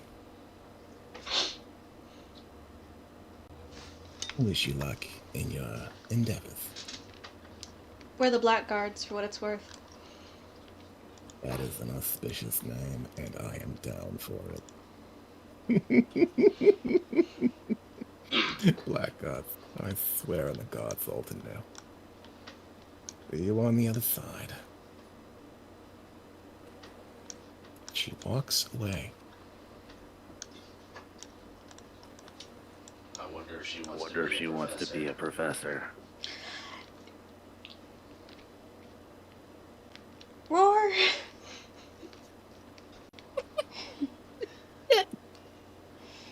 Capitalizing on all the things. I love this party. She said that she enjoyed research and exploring with magic. I mean, that would be helpful. So, you guys find yourself, as you discuss this, you find yourselves in the relatively calm and relatively silent hallway that Calavera has left you in. The doors along the way seem exceptionally still.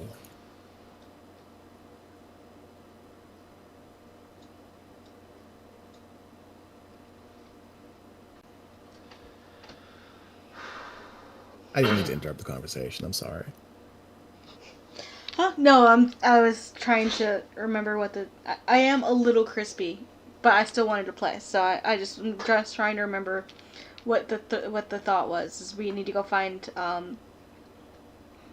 the bird man. So, you have been warned about Tilvis, some kind of private contractor, some kind of bird. Can I get a spelling on that? alchemist? Because my brain is not doing funny things with it. Yeah, my brain. Yes. Yeah, my brain keeps wanting to say Titivilus instead. Yeah, my brain's going Titvilus. So there's a till and a tilvis. Tittyvilus. Tittyvilus. Wait. Okay. Titilivis. Titilivis. Titilivis. Yeah. Yeah. Okay. So it is Tittylivis. Okay. Tittyvillas. Yeah, I just. He's the I just villainous keep titty. flipping it. How do you spell Caladera? Calavera. One moment. Say if he has fucking chickadee markings, that's gonna be hilarious. Chickadee markings? Oh, like a tit. Like a tit. Oh Yeah. man, opportunity wasted. I can't Not wait to until disappoint he you. shows up. I mean, I can stall you guys for another hour and a half. Sure. Let's play. Head of let's a play buzzard. the. Good eye. He was described as buzzard-like, a strange bird with strange magic. He probably would see through your shit. And he's smart. So, you guys form a little bit of a game plan. Did someone open that door? You opened the door. I did. I opened okay. it because she mentioned the door across the hall had stuff in it. There's a door across the hall. So while you guys discuss whether or not it's a good idea to take this succubus, devil, archdevil, mommy, in as your new school professor, Verdi, with ideas fresh in your mind, this rattling sensation, and a bit of a longing as Calavera walks away, you find something to distract yourself. Because she's living in your head rent-free right now. You open the door into this small, dark chamber in which you see there are a number of items scattered about various tables. There are some coats and cloaks hanging up on pinned racks above. A cursory glance. Some of those cloaks are very peculiar in their design. There's one that has this like shimmering, almost silk look to it. It's embroidered. It looks like something a very rich or wealthy noble would wear. And it catches your eye because there's very little light in here, and yet it glimmers. Against one of the walls, propped up on a desk or a cabinet, you see what looks to be not a circlet. It's far too thick. It's this bronze, almost gold colored. It looks almost like the gorget that Bones had been wearing. It looks like a necklace, but it doesn't look as though it moves. It looks like it's made out of just sculpted metal. Yeah, it's a collar. It's like a collar. It looks like almost like a collar, but it's crescent shaped. It looks like it would fit, against the neck and the collarbone. Oh, a toque? Sure. A toque. Let me look that up real quick.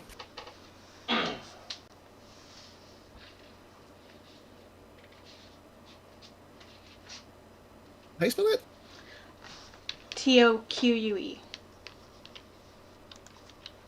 Well, Verdi's gonna poke his head back out and look to Roar. It looks like a very thick toque, yes. I think there might be some magic items in here.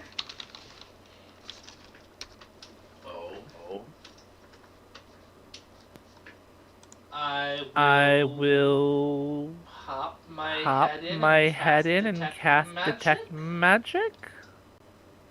Oh, you cast detect magic. Oh shit. Okay, hold on. I gotta populate some stuff. Hold on. There's a thing here. Okay, so you go and you search for signs of magic in the area. There is no sheet of lead. There is only a couple inches of wood, and there's no 5 feet of dirt to block it. That fiddle that Bones has is glowing pretty bright. It appears to have a lot of transmutation and evocation magic attached to it. You look about the small closet. You see that the toque is glowing. It appears to be... I gotta look up a spell real quick.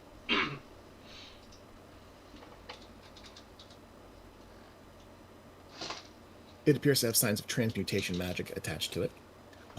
Though the other stone is not gold, it appears to be just a red faceted other stone embedded in it, suggesting that whatever kind of transmutation is a minor transmutation. It would be a magic item, but not the most efficiently made one. Maybe like a...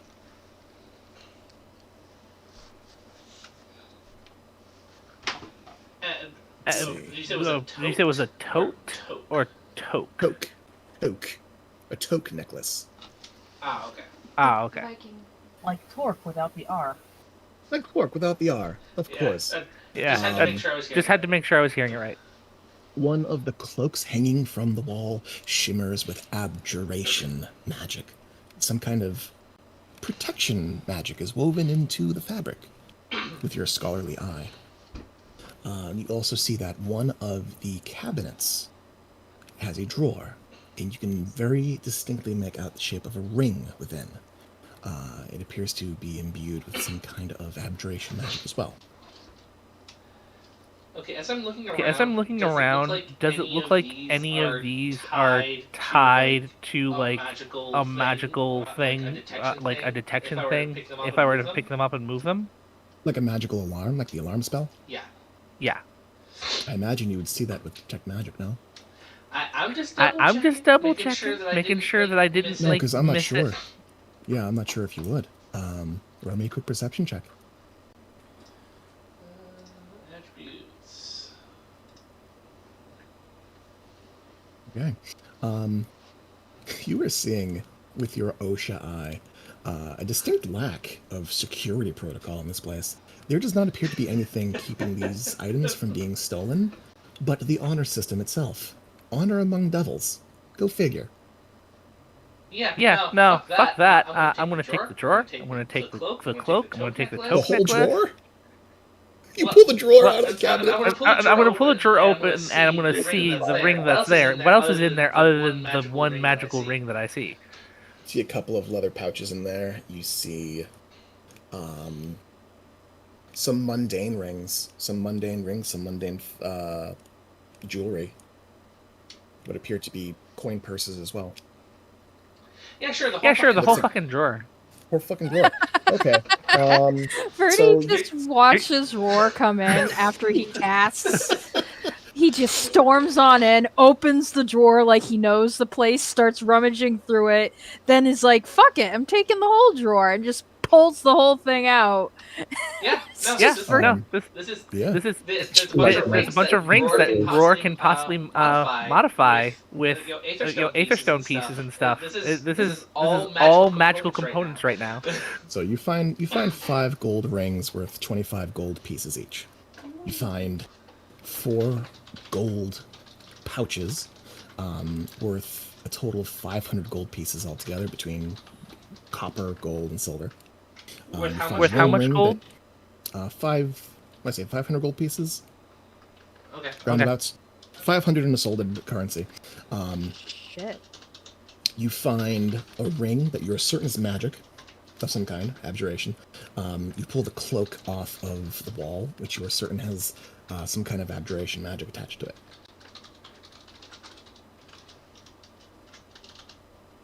If you desire, you can attempt to identify these on the fly by making an Arcana check. It's going to be mid-difficult DC.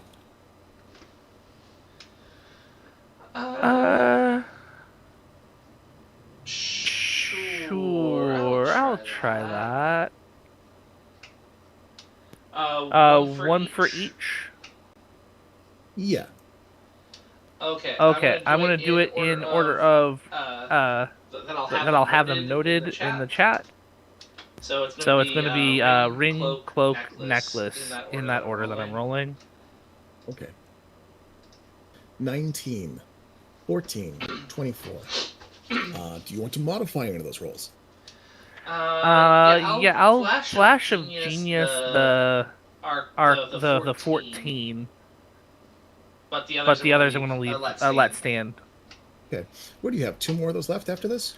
Yeah, I'll have 2 more. For some reason it keeps bumping it back up to 4, and I don't know what the fuck is going on with that. Weird. Okay. Let's see. So I'm gonna make that in 18? No, 19. So 19, 19, 24. Okay. So the first 2, you identify those as a cloak of protection and a ring of protection, the uncommon variety.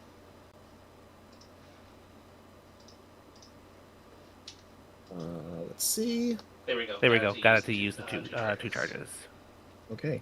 And the last one, surprisingly, you identify as a necklace of adaptation.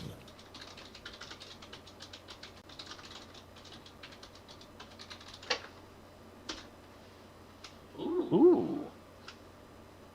Putting 2 and 3 and 4 together, you come to the conclusion that, fuck, this is protective gear. I mean, there's a bunch of gold here, but like, alchemics, poisonous gases, explosions. Yeah, it would make sense that this might actually be materials that these people use in this wing. So the necklace of adaptation, is it something that allows you to adapt to adverse conditions? Okay, so necklace of adaptation. Let me do a quick import. 1 sec. I'll actually give you the whole ass item card.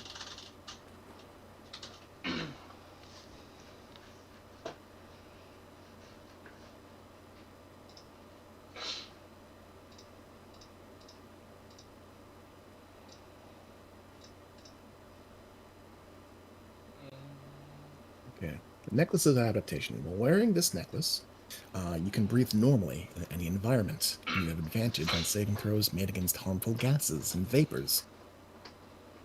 It requires attunement, but essentially, it lets you breathe in water or air or really any environment. Oh. Oh. Well, not so You can helpful. go Not to so the helpful moon for with Roar. it. Roar doesn't need it. Roar doesn't need it, but Depending on what shenanigans people want to get into, he can definitely pass this on to someone. Cool. Cool. Certainly. And The cloak and ring of cloak and ring of protection protection are just normal plus ones. They're just normal +1 rings and cloaks of protection. Okay. Okay. Let me get those into the game as well.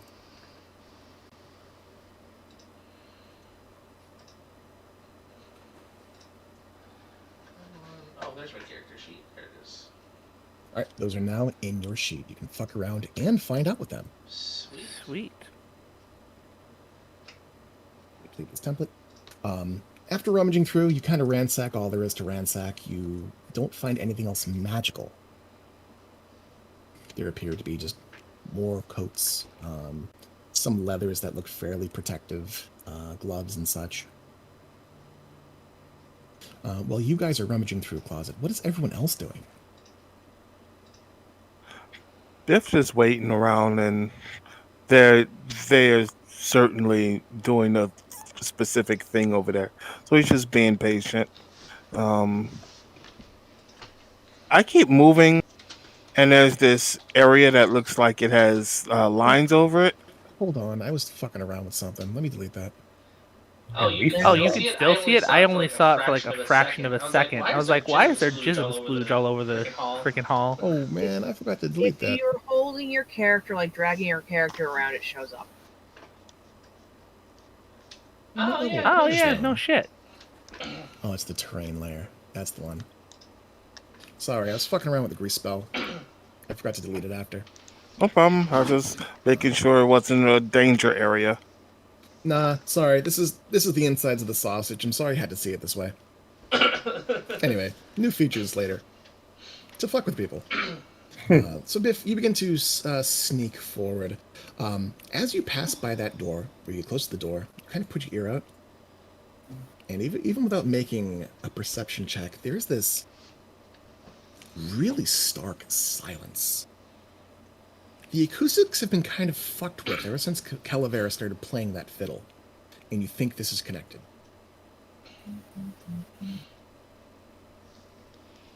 Speaking of the fiddle, I'm fucking with the fiddle. Fucking with the fiddle. At least fixing Cool. the string. Fixing the string? Absolutely. You can take an action to fix the string. It doesn't take much. As you hold on to it, there is like a warmth to it. It is a little heavier than you expected. You wonder if it's actually gold gilded or if it is made of gold. If it is made of gold, it should have sounded terrible. And yet, you cannot seem to find the bow.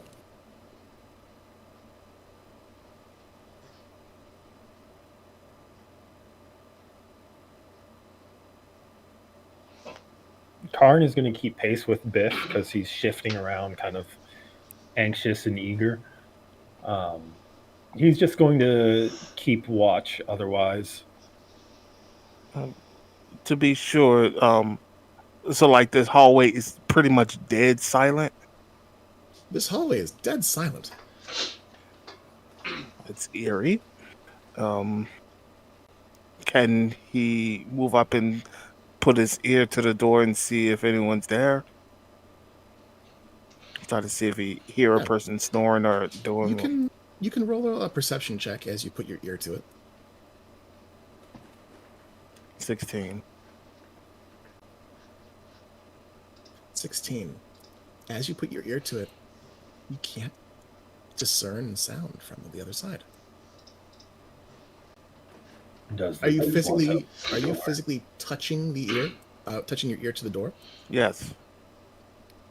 Also, as you put your ear to the door, you find that it does not budge in the slightest. It's a simple wooden door. It's on hinges. It should rock. It should move.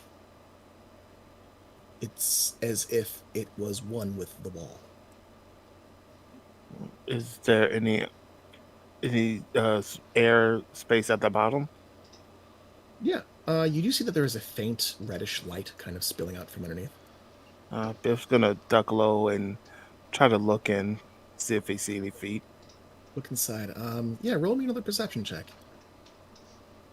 25. 25. So you do look inside. You see, similarly to the room before, that there are two beds. There are two cots. there is you see the legs of a dresser or a desk in the distance. On the right side of the right bed, you do see that there are a pair of cloven hooves touching the ground, connected to a pair of legs, but from your vantage point, you cannot see more than that. Okay, Biff's gonna stand up slowly, look to Karn, and put up the finger one, point to that door.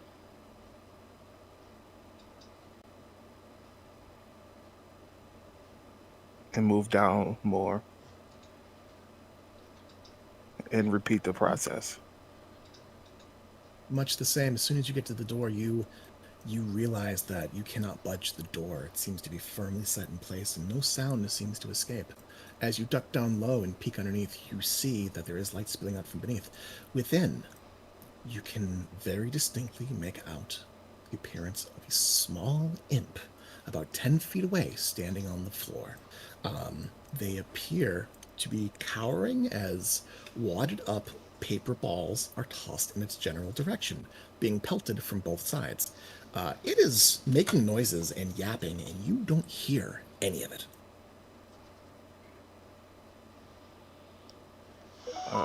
Biff holds up 3. Then he gets like really close to Verdi and Karn. The sound here is interesting.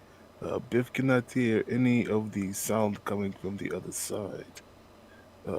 Perhaps the fiddle battle has rendered all sounds deaf in this area, but Biff would still vote for caution. No one towards explosions or noises. That should help these ones find a way down.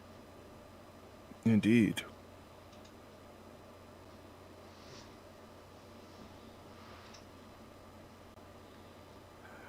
Verde, you were looking in that room. Did you find anything good? Seems to be a lot of magic items. Anything else that would help us in the immediate future? Just some armor, but Armor is good. it's mostly leathers. Perhaps something the likes of Leah or Bones could wear. As he goes to the next door to check. Could you not take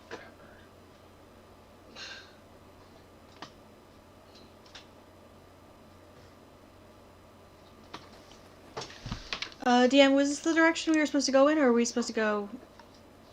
Heading in the direction that Beef is going in.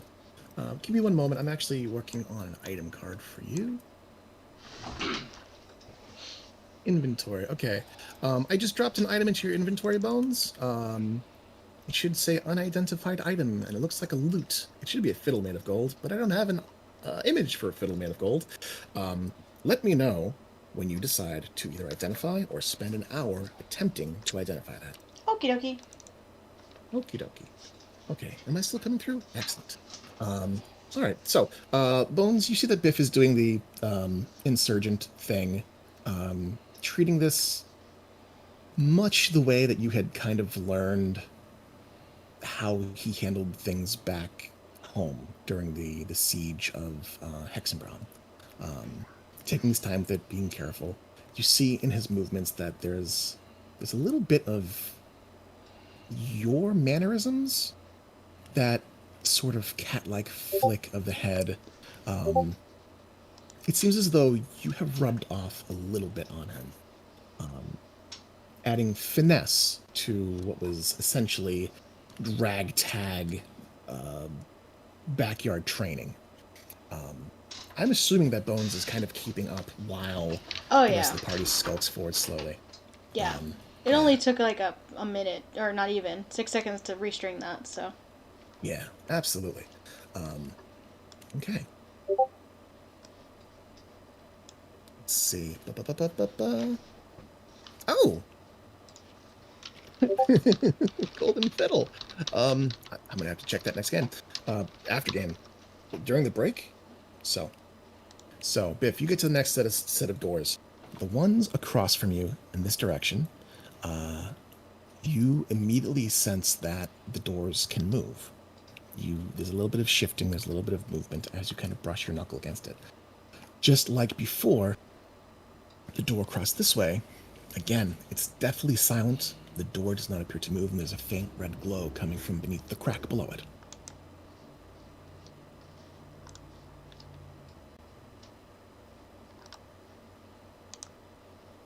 So it looks like the dorm rooms are well locked. I don't know what this door is, but it's a bigger door. And the one straight across was where their target was. As far as you know, that is where Calavera had directed you.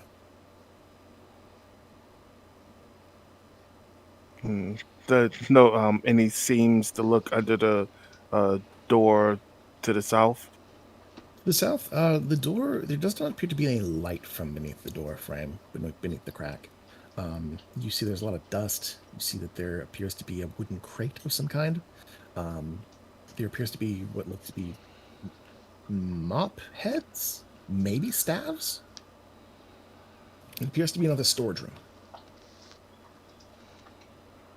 Okay.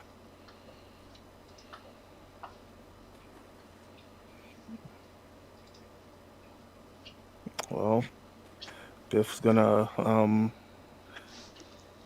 before he moves, if you want to look in there for more items, be Biff guest. Biff is gonna wait here until everyone is ready to bombard. So you mentioned that before you move forward, moving toward the door. Bones, you also approach the door that Biff's at? Yeah. All right. Are either of you perceiving? Yeah. I mean, yeah, I'm looking around and stuff. He's gonna see if there's, something to look at under the door. Okay. So you get low to the ground and you try to look with your eyes, your special eyes. You can make out a little bit beneath the door. It is dimly lit in there, but it does appear to be lit. Bones, are you making any checks? Yeah, just want to do mostly hearing, like just trying to. All right. Yeah, so you Scooby-Doo this shit. He goes low, you go high. Yeah. So, Bones, you can roll perception. Biff, you can roll perception. I'd like to be kind of on the lookout for hearing things as well. Could I give a advantage to Bones? Yeah, you can help Bones. Do you, lift Bones up, or do you just also listen? I will... I guess we'll organize between us, where we're paying attention so we don't, listen at the same doors and we start communicating with each other. Signs and such. Yeah, you guys kind of like what Biff was doing with me earlier, except now I'm actively participating. They're actively participating. Okay, so yeah, you can grant Bones advantage on that one. So Bones, you may roll a second time. First one's better. 15. First one went better. Hey, that's how it goes sometimes. So while you guys are doing that, you guys in the back, are you guys up to anything in particular? Roar and Everard. No, I had just failed to move them forward because I was trying to figure out how to move one of my items to a different spot because it wasn't working for me. Oh, okay. Fair enough. Okay. So, resolving checks. So, with a 15 and a 15, Dex is not this guy's strong point. Biff, you make out a figure toward the north of where you are now, in the room. So if you're facing forward, this would be 20 feet away right about where you're pinging. It is a strange figure. It looks to be a tattered cloak of some kind that is very, very wide, The body's shape seems to be like bell-shaped, like that of a crone, or perhaps a hag. Bones, you are listening. You take your ear and you cup it, and you listen to the next room, and you hear a very faint tink, tink, tink, tink, tink of what sounds to be silverware, or something is being done at a stovetop. You recognize that much. And then the faint sound of a kettle whistle goes off. As you are listening, you hear a voice speak in... languages do you speak? Yes. Yes, language that you speak. Draconic, Dwarvish, Elvish, Gnomish, Sylvan, Thieves' Cant, Karn, and Red Clay Pigeon. You speak Karn. This is not speak Karn.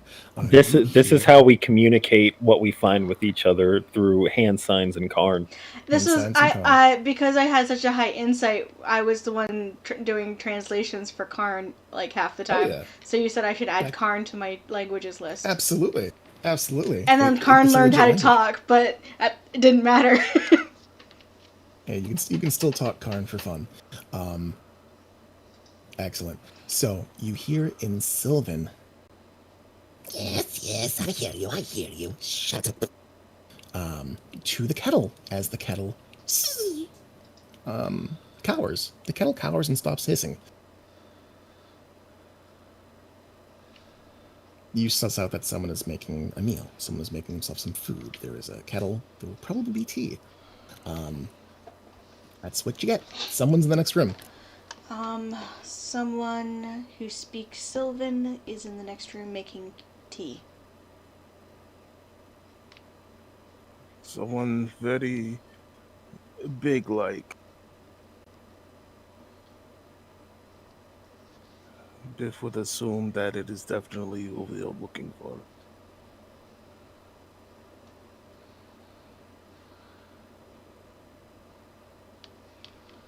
So is the plan just to kick in the door? Is always a good plan. After we make sure that the door is not booby-trapped, we are dealing with alchemists. Why are we kicking in a door loudly? I thought we were going to be quiet. Do you know how to kick in the door quietly? We I pull up my thieves' tools. if it's unlocked yet. It's an alchemist. The door is probably locked. Did you try the doorknob? Biff is not going to try the doorknob of an alchemist. We That's could it. poke it. Can I investigate the door, please? I'm a rogue. You can investigate Can I the do door. rogue things? You can do rogue things. If you have your thieves' tools, you can take advantage on the I investigation do check. have these tools. 21. You determine that the 22. door to the common air eating area, the kitchen, is open, is untrapped. The door to the cafeteria is, in fact, not locked or trapped. Oh. This one does not think that is where these ones wish to go. No, I think we should just go straight ahead. Wait, what door are y'all at? There's two doors. Which door were you talking about? The door that Biff. Calavera instructed that this was the direction. And that Tityvillain has the master bedroom directly across from the common area. So this one. Okay. Oh, the master bedroom was where we wanted to. Okay. So Biff was at the cafeteria the whole time. You know that you're going in the right direction, but you'll have to cross through it to get to where you're going. Ah. Okay. So the master bedroom was where T-Villain is, and might have some stuff in there worth checking out. He might be there. Or he might be. Oh God, everything went dark. We I got just moved to a pulled different area. maps doing things. Oh, that's weird. That's the one. That's what I'm trying to do. So somewhere beyond this area, or perhaps beyond this area. All right. Well, if this is just the cafeteria, Biff's going to stealthily try to open the door. Okay, 1 moment. If you are stealthing, be sure to roll a stealth check. If you're working together to be stealthy, essentially, if you're going to helicopter this and be like, no, fuck, don't do this way, Yeah. you can. Should Will I do. cast Pass Without a Trace? You Yes. absolutely can. Yes. I'm gonna have Verdi do that. Excellent. I love it. Okay, so Biff's gonna roll. All right, so if you roll, take advantage and add 10 to it. And that is if you guys want to have Biff make the stealth to get in. If you guys want to take a pause and stack bonuses or whatever, that's up to you guys. Let me know before I roll. We are all rolling? Group I stealth? assume Someone is going to open this door stealthily and get in. that will be Biff. Or it could be Bones, because I'm pretty sure my stealth is higher. Well, Biff's at the door, about to open the door. Well, I'll stop Does him. does that mean, Dom, that you want to have Bones do it? If you don't, that's fine, but I have a plus 12 to stealth, so... No, Biff was gonna do it himself. Okay, this is the DM asking you. Do you want to do this? If the DM is stopping and asking you... Fine, just have Bones do it then. Okay. I just don't want anyone saying that I didn't give you a chance.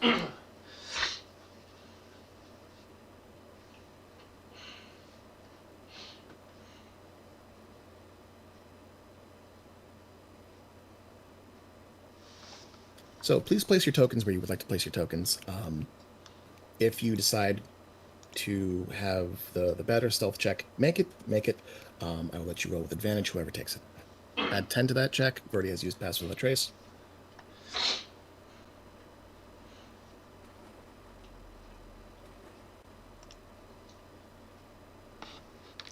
$34. 34. Okay. So, as you approach the door and you turn the handle, you turn the knob, you begin to slowly open it. The shadows surrounding you sort of reach up and obscure your collective group, allowing you to creak open the door silently to peer inside. Inside of this dimly lit common area, you see that a hunched figure has their back to you. In their arms is a bowl of something. Their hands are withered like fingers with the skin peeled back into talons. The flesh is like that of a bird's, scaly, dark, and somewhat dusty. From their pulled back hood, a balding and fleshy, long-necked and hunched buzzard's neck and face extends. The first thing you guys notice, Biff and Bones, as you stand at the doorway, is the smell. There's something bubbling in the kitchen on the stove that would smell pleasant, if not for the smell of soured milk, bird droppings, and dust that emanates from this creature. It walks with a somewhat hobbled walk as it holds this piping hot bowl of something close to its face, muttering in a language that even you don't understand, Bones. It does not seem to notice you as it makes its way away from your direction and toward a door in the distance. Biff's going to sneak up.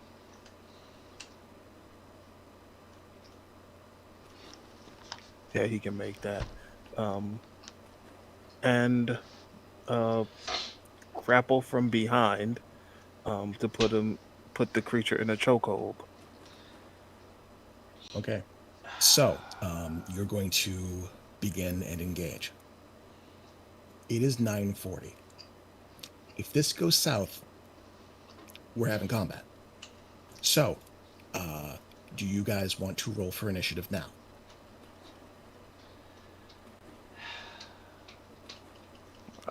I don't mind. Sure. Just to prepare? Sure. Just to prepare. If we hit combat, I'm not sure where this is going to go. Up to you guys. So, I would like everyone to roll for initiative. Biff, your movement No and active combat encounter. Oh, sorry, one sec. New active combat encounter.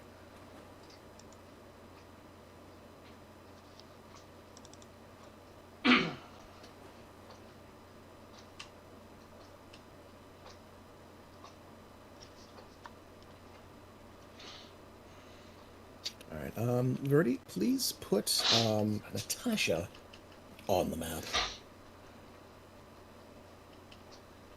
You mean in initiative? Oh, into initiative. I didn't realize that she was on the map. I'm a big fat dummy. She's right behind me. I didn't realize I'm a big fat dummy, like I said. She does not have to go Sure. into initiative. She goes on your turn. Yeah, she does. I was just gonna say. Okay. All right. So, Biff, you tiptoe forward, taking advantage of the stealth offered to you by Verdi. Your party has been unnoticed, so you managed to get in and get in by surprise. Let me look up the takedown rules.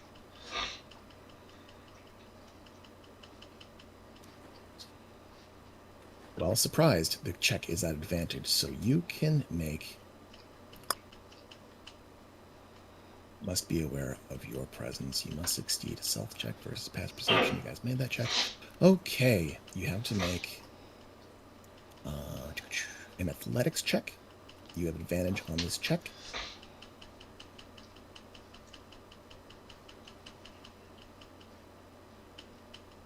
$18. $20. Oh no. All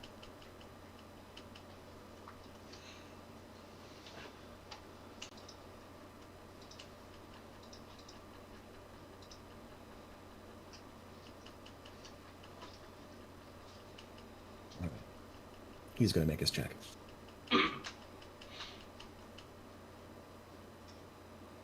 So, you manage to reach your arms up around and grapple the creature around their beak. You clasp down and they immediately begin to flail. He is broad of shoulder and wide and big. You manage to kind of get up on your tiptoes to grasp his face and hold it, trying to find his nostrils, trying to find his neck, wrestling him, essentially, as you try to take him down. He begins to flail. He throws his soup on the ground. It shatters with a loud clatter. And you have him in your grasp. He is currently... His speed is currently 0. You have him incapacitated. He is unable to act at the moment. One moment. Cannot make verbal noises as he's being choked. Okay, so you have to maintain your grapple for a number of rounds equal to his constitution modifier. So you hold on for the first round. I have to check something real quick about this creature.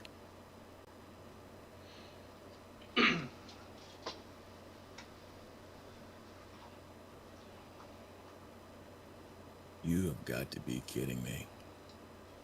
Okay, you can roll your next athletics check to maintain your grapple.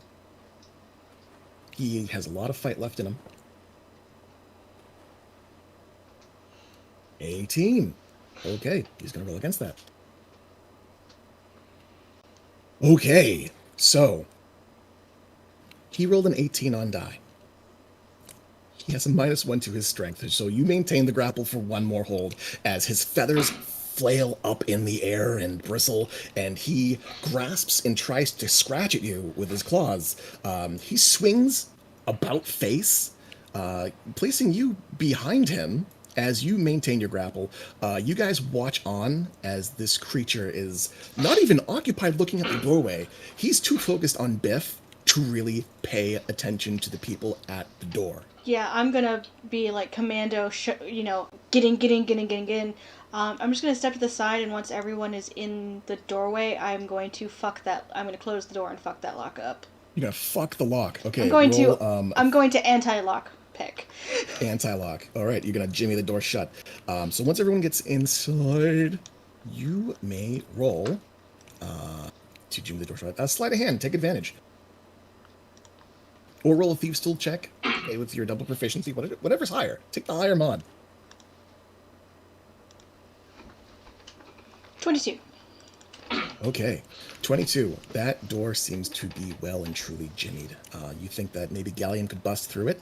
You think that maybe you could pick it eventually? Give it enough time. All right, so the bird creep. I still have my concentration up on detect magic. I centered it on myself. So do I see any magic items on Bird Boy? Dude is covered in them. Dude has got he's got rings on his fingers. He's got a cloak that looks to be abjuration of some kind. He's got rings on his fingers. You say rings on his fingers. He's got rings on his fingers. You see one ring that pings. It looks like abjuration magic. You see at his hip there is a book that is hidden beneath his cloak that glows golden with transmutation magic. Okay. Yeah, I'm going to use my ring of telekinesis and try to rip that book from him over to me, which is going to drop detect magic, but it is worth it for me to do this. Can you target a single item with telekinesis? Yes. If it's being worn or carried? Yes. The limitation to telekinesis is if it's being worn or carried, I have to make an ability check contested by the creature's strength. So by the strength? Oh fuck! Here we go. All right, roll your check. Let me see if. Now, would the bird boy get disadvantage about this because he's currently struggling out of a hole? Man, just beat a 5. Don't roll a 1.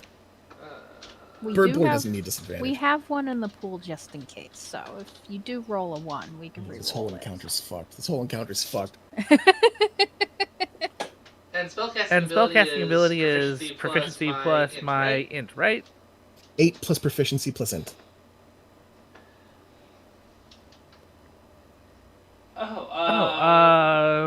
Oh, sorry, that's saving throw. Yeah, you're right. It is your proficiency in your int, so it should be 4, 5, 6, 7, 8, 9 plus 9. Okay, so it's going to be a that's gonna be a 19. That's gonna be a 19. 19. So you tear the book off of his side. It flips into the air, flies across. He sees you do this, and his eyes go wide. And he tries to squawk out noises of anger. Gotta check something real quick. Intelligence. It is. Oh man. Does he attempt to free himself? Or does he attempt... Oh, okay. Incidentally, as we're all rushing in here, I'm preparing something just in case he breaks free of Biff. Okay. So, his eyes go wide as he sees you tear the book from him. Biff, you can make another... Unless anyone else has anything to do with this round. But Gallium's gonna fucking prepare his hammer. He's gonna get ready to fight. Move in. Does anyone else have stuff that they want to do before the next round? Quote-unquote round, soft round. I'm solid. Okay. I'm solid. Cool. Biff, you can roll an athletics check. He's going to contest it. 21. Oh, I rolled a 19. Fuck. Okay. You feel him flailing a little bit more slowly. He's swiping, but his movements are growing sluggish. What counts for a pulse accounts for anything. You're sure there's dust flowing through his veins. The dude fucking stinks, but you're holding on to him best you can. He is slowing down. You think this won't last much longer, so long as you can hold on. Gallium inches closer. He brandishes his shield. Is anyone doing anything this round? Nope, I'm still. Actually, I'm gonna get closer as I have like one hand in front of me and my staff raised with the Yes. or my spear raised with the tip pointing towards him. Place yourselves where you would like to be. It is important. So now that I have the book in my hand, I would like to turn the ring of telekinesis against his cloak, and I'd like to wrap the cloak around him to bind his arms to him so he can't fight. Biff, you can make your next athletics check at advantage as the cloak kind of wraps you and this guy up. I still have to roll. For it. I'm letting you know what I'd like to do because it's still going to be contested. Yeah. Contested strength check, right. So he's going to make a strength check and try to fight it. Okay. 17 beats a 6 by a lot. Awesome. Perfect. Okay. All right. Biff, you can make your next attempt at advantage. All right. And he's got to roll a nat 20. Can I do it again? Can I make this guy roll a nat 20? I absolutely cannot. So, as you clasp this guy's muzzle and begin to twist his neck and hold him by the throat and hold him close to you, his eyes begin to roll back.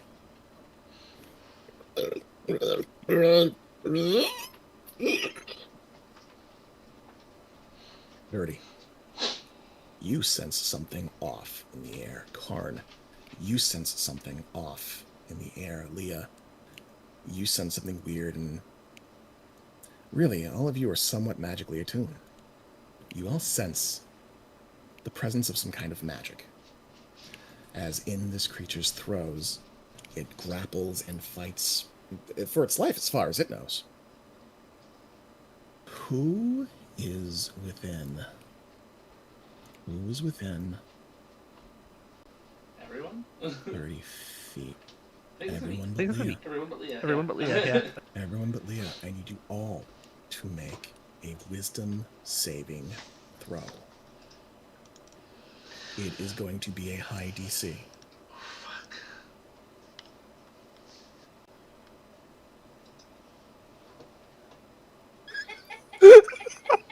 I could just hear the anger fizzing. I'm just a little upset that Bless is an action and not a reaction. This is an action, a reaction. All right. So, I got to roll for Gallium, you know. Do I have to roll for Natasha? Natasha has to roll as well. All right, so I got a 23 for Verde. Oh, wait. I technically need to... Where's my Iron Defender? So, Bones. 21 for Natasha. Bones, you feel familiar sensation. It's not a pleasant one, as your muscles begin to seize and lock up. You fall to the ground, as stiff as a board, as you are paralyzed. Everard falls to the ground like an unmoving construct, falling to the floor, still. Biff, you fall to the ground. Not because your muscles seize, but because the Nagpa falls unconscious.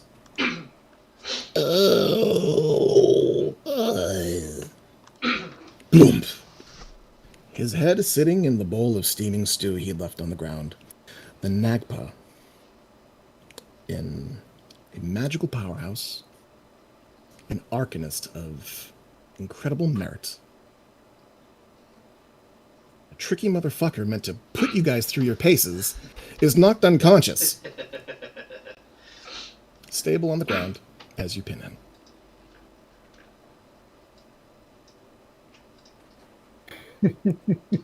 How heavy is he? How heavy is he? Excuse me? How heavy is the bird? The bird? The bird looks to be 240, 250 pounds by the size of him, but he might have hollow bones. You're not sure. So But because I have control over the cloak that is wrapped around him, I use the ring and I lift him up off of Biff. Biff, open the door. We need to kill him in his room.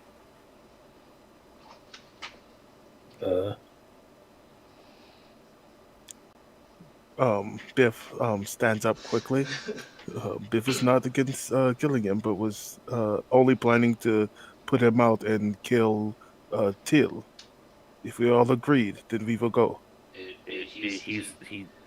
We were told not to let him use magic against us and that he has weird ones. If he wakes up faster than we can kill Till, we're in trouble. I'd rather just kill him. Roar, just before you decide to do that, please make a medicine check. Medicine check? Fuck. Medicine check. Yeah, no, I have no idea. I'll enlighten self-interest that. Flash of Genius, which is just another 4. Okay, so 13. I'd like Biff to make that too, because he would know how long people tend to be taken out. Yeah, sure. So, Roar, if Biff makes this check, you can hold on to that Flash of Genius and not use it. We'll just, fuck with the time stream a little bit. Biff, yeah, you can make that. Okay. Okay. Typically speaking, most people who are knocked out in this fashion, they will awaken anywhere between 1 to 10 hours. Usually no more than 4. Sometimes it takes a while longer. No less than an hour, though. Someone like this has got to reboot.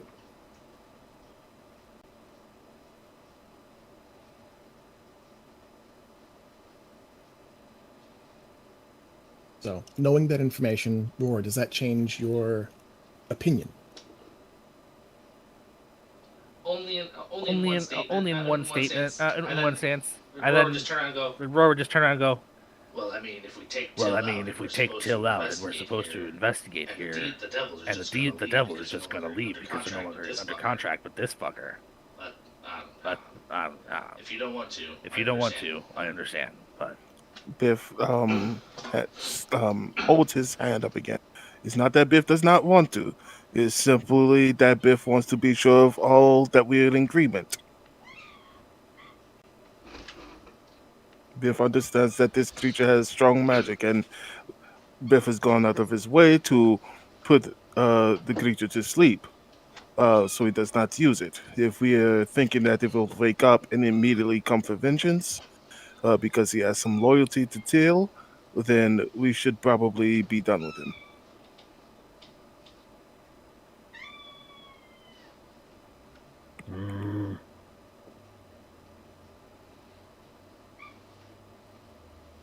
This one feels strange, putting that one to sleep and then killing that one.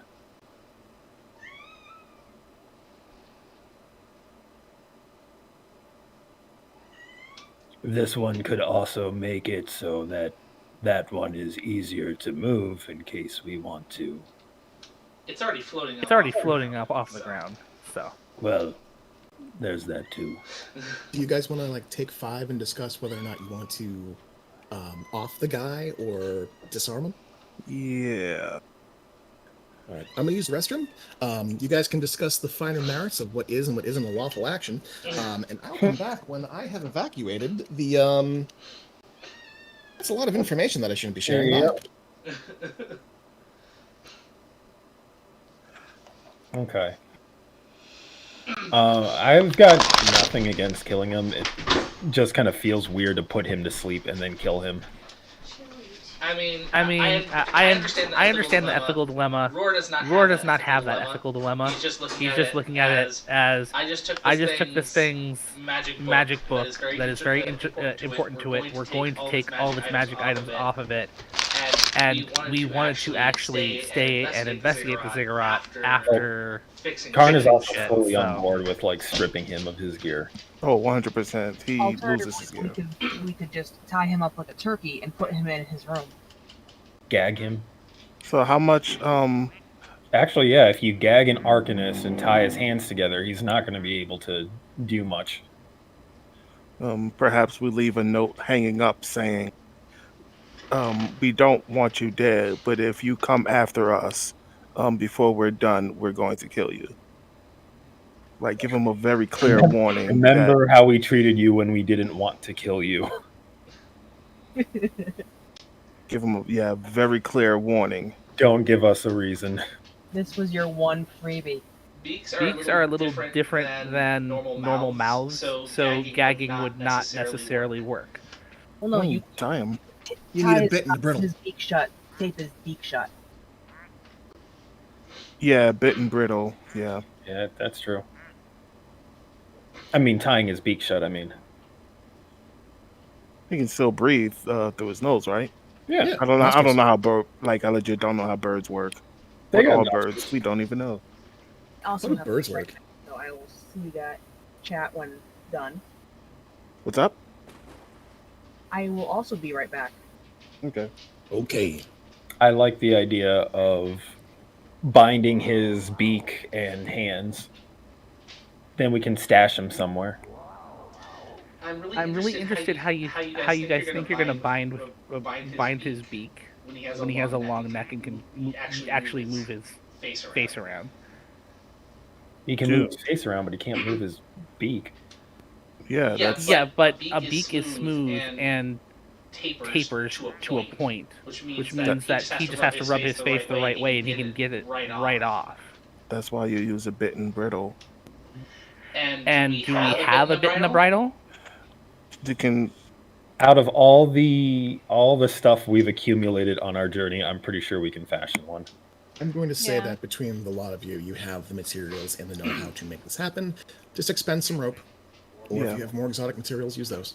Yeah, Biff picked up some good rope.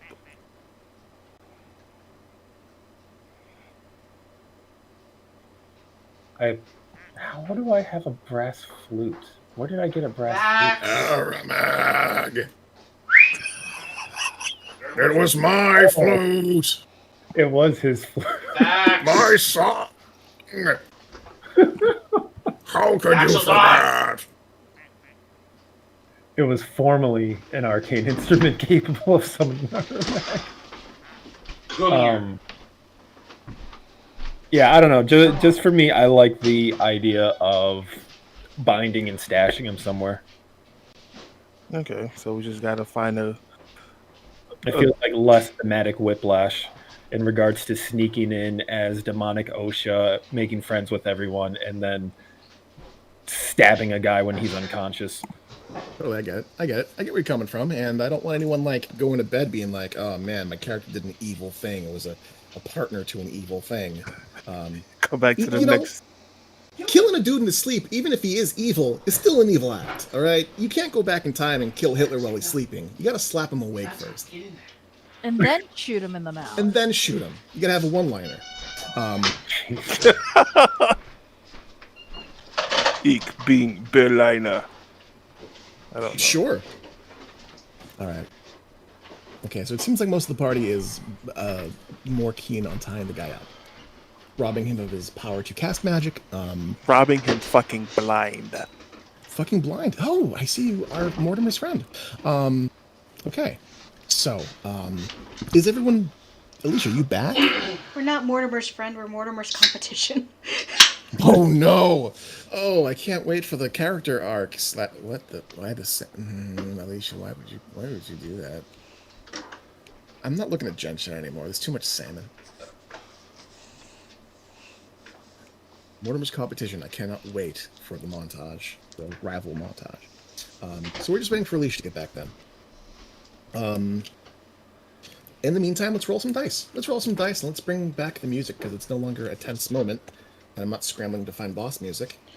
Am I gonna be unparalyzed, or are we just stepping over bones on the Oh floor? yeah. Everyone is everyone just hanging out and just stepping over bones while this happens? Natasha's just like laying on Bones. Natasha's just like kind of nudging I'm Bones. going to assume Leah has something to remedy that with. Wake up. Do you guys spend more than a minute debating? Debating what?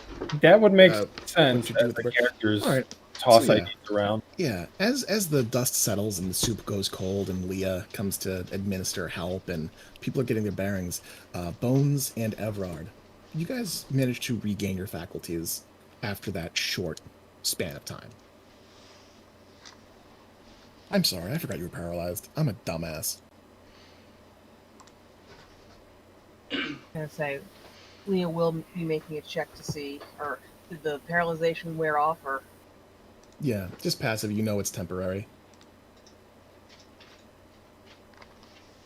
You keep her comfortable for a bit. Hold on, shake it off, walk off. You got legs? Cool. Alicia, I see that you're back. Fantastic. So, Biff and Roar and Karn, as you guys decide what you want to do with this unconscious body, it is snoring. It is got soup in its nose. The soup has gone cold. It doesn't look like a very good soup. It reeks of bird shit and sour milk and dust. And that was before it got upskirted with the cloak. Now its body, withered and rib-cagey and emaciated, you see that he wears scraps for clothing beneath, of a body that is both weathered, dry, scarred, and born of blemishes and carbuncles and pimples in places that are unflattering. It is a pitiable creature, physically. Makes sense since Karn pities it. Biff's gonna ask, it was like Roar that was checking for magic, if any of these cloaks are magical, because let's give this guy some kind of decency, because yeah, Biff's feeling pity now. Roar, did you use detect magic on? You used detect magic on him earlier, so you recognize earlier. that. Yeah, the cloak that he's using is an abjuration cloak of some kind. It appears to be a cloak of protection, but it's really gross looking. Likewise, the ring on the finger, it's kind of like twisted and gnarled, and his finger's a little bit too fat around it. You could probably pry it off with a little bit of lubricant, if you feel like being nice about it. It can come off. It will take you a little bit of time. There's really no risk of him waking up. It looks to be a ring of protection as well. Just, somewhat uncommon, simple magic items. I would definitely. I would say yes. The cloak that he's wrapped up in right now is magical. He has other things magical on him. I was planning on getting him cleared of those things, but we need to get out of this kitchen and him into his room in case someone tries getting in. Yes. Biff will attempt twice to open the locked door, apparently. The door, as you go to approach it, does appear to be locked. Does he have like Does it look like he has one of those pieces of leather or whatever on him? Biff, as Roar points that out, you are reminded of Zabaz and the leather card that he used, or rather the leather card that Remick used to open the door to Alchemics.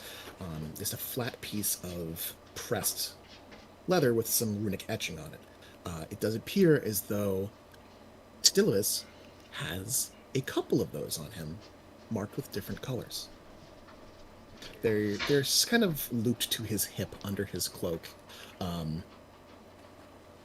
Easily, rippable, obtainable. You could tear them off of him. Yeah, Biff's gonna take those, and it's all the same to him. Bones has stepped up. Gonna present them to Bones. These mean anything to you? I'll look them over, see if there's one that looks like it matches the lock. Yeah, so Bones, as you look them over, you do see that there is a obsidian black card with the imprint of what looks to be some kind of bird of prey on it. as you look the door over, you see that there is a relief of a bird of prey, a vulture or a buzzard. That arrogant asshole. That arrogant asshole. This appears to be his room and his key. Yeah, I'll use that one. Just yeah, you just bring it. You bring it to the door. The handle opens up, and the door slowly opens into a well-appointed, well-furnished, large bedroom. It stinks like a birdhouse, but worse. Though the furniture is nicely made, it is covered in dust. Though the bed is well put together, there are dark, oily stains where a body would presumably be laying for hours and hours at a time. There are desks with various books and writing implements, quills, upon them, and a series of chests and wardrobes nearby. Upon the far wall, there is a golden framed painting of what appears to be Titilius, with all of his feathers intact, the bald spot conspicuously missing. You clock, Bones, that someone, the style of painting does match a familiar painting style, and you were reminded instantly of the last bedroom you were in, Calaveras.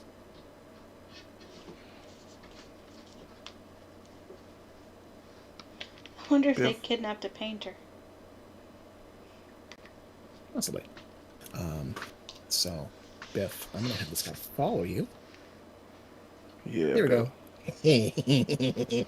Follow. I love this mod.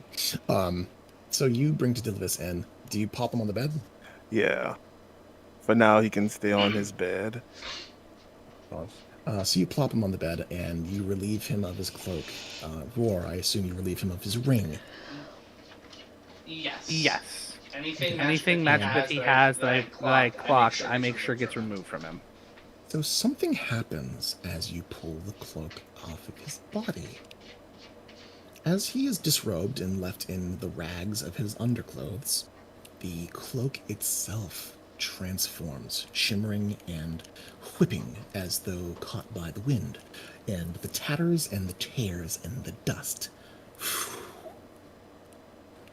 drop off, leaving a silken, dark, black, faintly shimmering cloak embroidered along the hood and the skirt.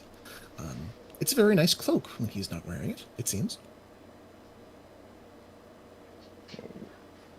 Biff did not expect that. Magic items. And he's weird magic. Weird magic. You can actually roll an Arcana check if you like. Those of you who are trained in Arcana or lore can make a check to determine if that has any real meaning.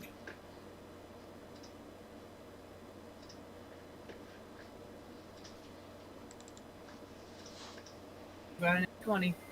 Oh, hey, I got that 20. Sweet. 28. 20! There's 2 in the pool. Lovely, assistant, or anyone who has access to it, please dial up the dice. Oh my. Cool beans. Got 2 in the pool now. So, with an at 20, Roar, you understand that magic items will conform and change shape to match those proportions of those who wear them usually. They can also reflect certain qualities of a person. In this case, you think that maybe this creature is cursed in some way, judging by the supernaturally bad smell, bad skin, and bad appearance, and really ugly voice. You think that anything that he touches is made unpalatable, uglified, degraded in some way. I look back at the painting. I looked at him. Look back at the painting. And look at him. He made one of the devils very angry. What Or makes you he's angry. What would make you say that? Well, he's cursed. Magic items can sometimes change to reflect something that's going on with the person that's wearing it. So if you're cursed, cursed, and in a way that you're supposed to look haggard, always bad and terrible and smell bad, well, the magic item will modify to fit that. Oh, what a terrible curse. And I point over at the painting. He used to look not bad. Well, for a bird. And if he has anything like that in his room, and that is not fake, then I would assume that he made someone very angry.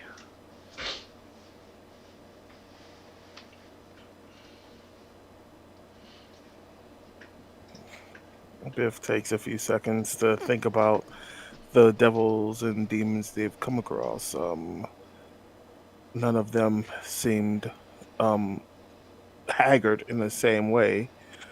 So he just shrugs and nods. Well, with him here, we will bind him to his bed.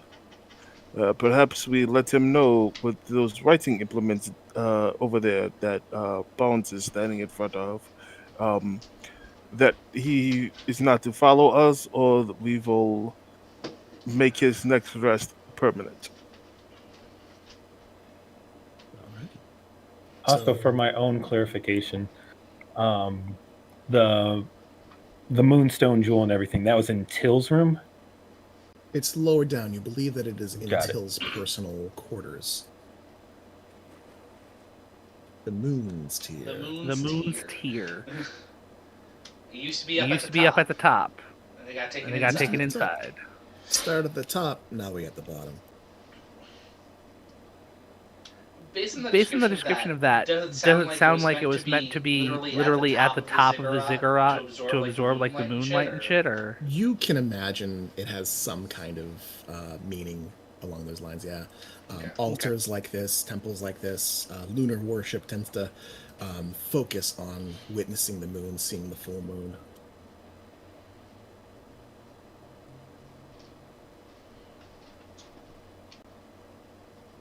In that case, I'll, why is there a void in here? The void? Oh no, it's magic. No, it's just black Oh, over there. wow. That's because it's just dark over here. There's the light doesn't go that far if you don't have dark vision. Oh, weird. Yes, anything it's in dimly the, lit. anything in that darkness becomes just like a weird void.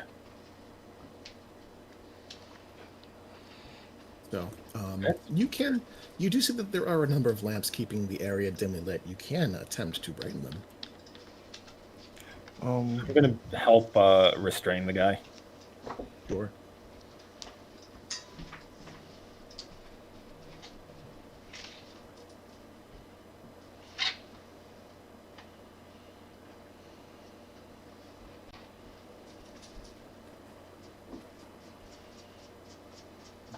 So you guys work together to restrain the unconscious body of the bird. You expend some rope, you tie some knots, you bind his hands together, getting between the knuckles and the palms, making so that his fingers can barely wiggle. You create a bit of a gag out of loops and loops of rope, keeping him more or less in a state of constant overextension of the jaw. His nostrils huff and puff, but there is no blockage that you can see of. He doesn't seem to be ready to suffocate. As you proceed to turkey tie him into a most uncomfortable position, based on what you know about Arcanists and other wizardly types, you are fairly certain that he will not be escaping, at least not magically. Biff, you wrestled him. You are certain he can't break out of this either. About how much rope do you think this would take? I want to actually start. I would say, let's see, he's like 5 feet tall. If you loop it around a few times, maybe 15 feet of rope. Okay. Okay. So while you guys are doing that, Bones, I see you're moving out and about. What is Bones up to? I'm rummaging through his desk. rummaging through his desk. So, upon his desk, you find a fine drinking glass with a little bit of wine in it. The wine smells like vinegar. The rim is dusty. The bottle itself has cobwebs attached to it. This was, at one point, a good bottle, until he got it. The chair, likewise, looks well appointed, except for the layers of dust and grime on it. Upon his desk, there appears to be a journal of some kind. The ink is fresh. The last statement is written in a pidgin of Sylvan, Gnomish, and a language that you don't recognize, but you have seen. That you've seen before. You've seen runes out in the woods. This is infernal. And you managed to make out statements in the last page. Till the brilliant, till the fool. Paranoid but useful. An alliance for now, yes. When we part, I will ensure his paranoia does not end in my ruin. But transference, yes, that is the key. Once I am free of this feeble form, we will reunite and try again. And again. And again. No longer will any god have sway over our order. Not while fresh bodies remain to take.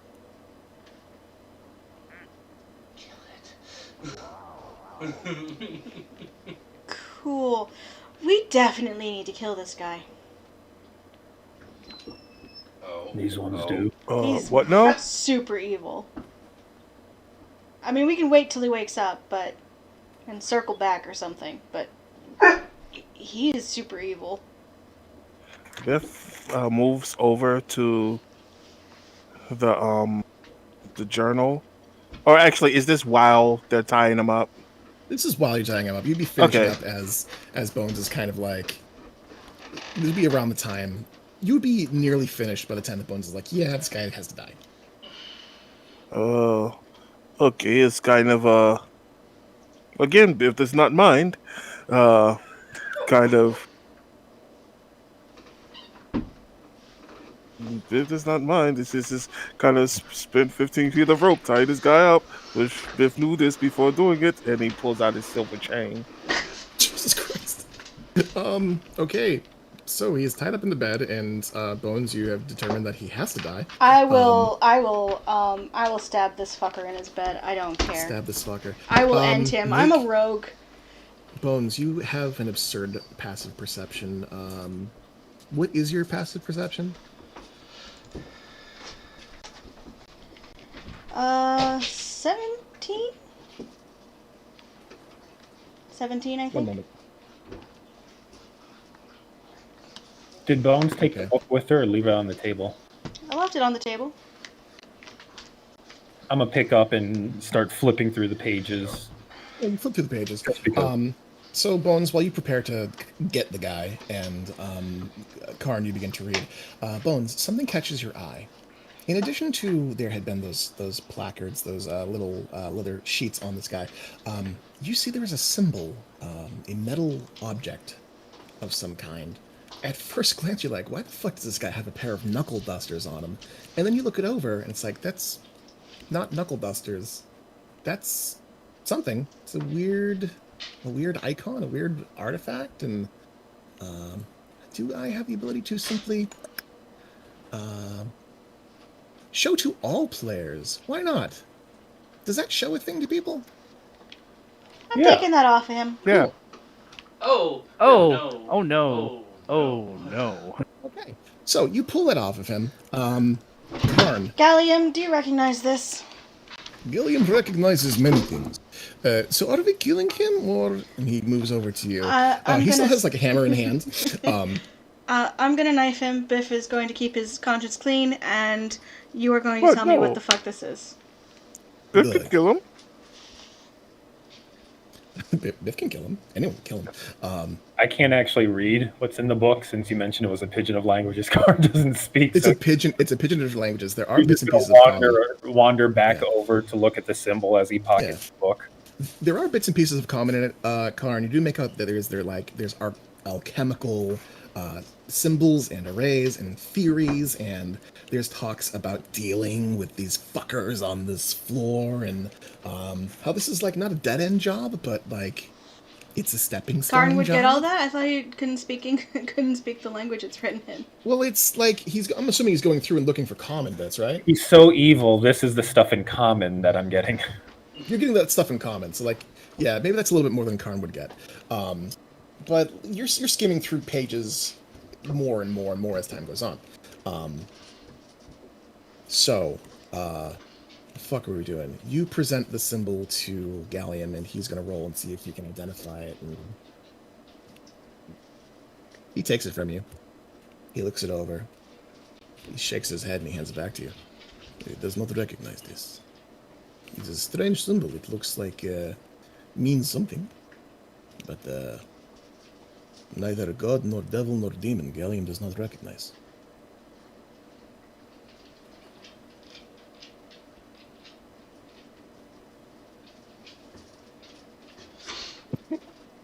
Biff puts his weapon away. It doesn't spark anything in my memory, does it? You go and look it over? I'll let the Warforged power trio figure it out. They've got all three sides of magic covering it. I'm gonna stab the fuck out of this guy and just murder him in his bed. I don't care. All right. Well, he has a very, very thin and sinuous neck, so don't roll a 1. Bones. Man, what's with you and like? It keeps happening where you're thrown into this position where you're stabbing some dude in the throat. You can choose not to stab him in the throat if you choose. No, he's got a very long and sinuous neck. It's an easy target, and it'll kill him quick.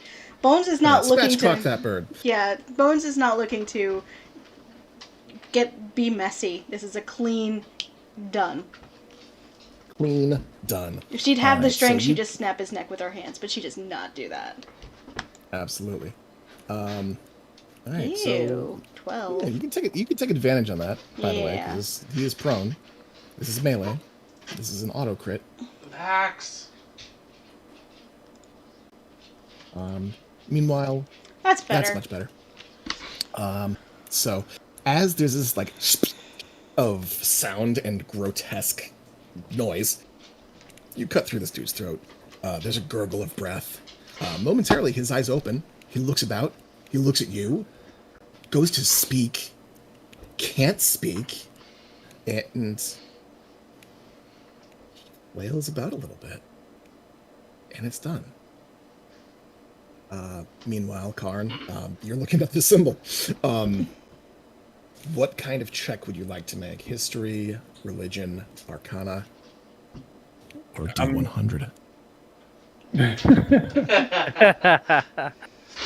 I mean, I'm just trying to see if it sparks any connection in my mind, so... D100. Yeah, D100 seems like the way to go. These have always been low, so that should be like, fuck. Wow. Wow. Nice. I'm gonna need a minute. What else was everyone else doing? I'm looting the bookshelf. Looting the bookshelf. Cleaning my Golok on the bedspread because he is gross. Birdie is just awkwardly standing there waiting for everyone to be done because, oh boy, this was certainly a thing. And it smells in here. It smells really bad in here. It smells even worse now the blood's been added to the fray. So, Roar, you find a number of books on various alchemical things. You find books about arcana, alchemy, books by Tensor and books by Mordenkainen. These are not necessarily spell books, they are theory books. Theories into the depths of arcana and the weave and the fundamentals of magic. It's a lot of stuff that you would encounter in a college like the Collegiate Arcanum or the White Tower. Some of it also applies to Artifice as a whole. These look like reference materials. You do You do come across... One moment. I had something prepared for this.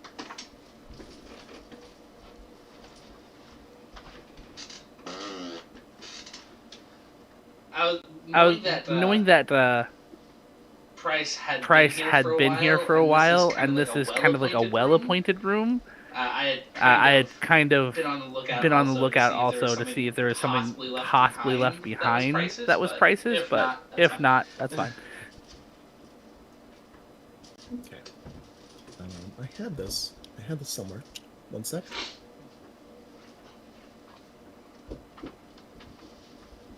One book stands out. It is a strangely well-kept book that appears to have a gold binding with gemstones fastened in the four corners. There appears to be engraved in the image on the front what appears to be a person embossed in this gold color, standing before a book. Their hands are folded. They have what appear to be designed wings on either side. Just by holding the book, you can sense that this book is special. There's something special about it. It stands out. It's too gaudy and too well put together to be just a simple book. You said you were looking for traces of Price here?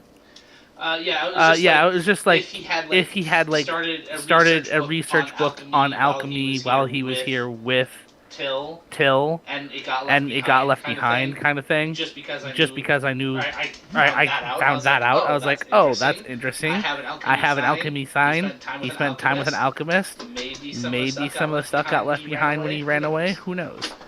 All right, you can roll an investigation check as you're searching actively for a specific thing. 15.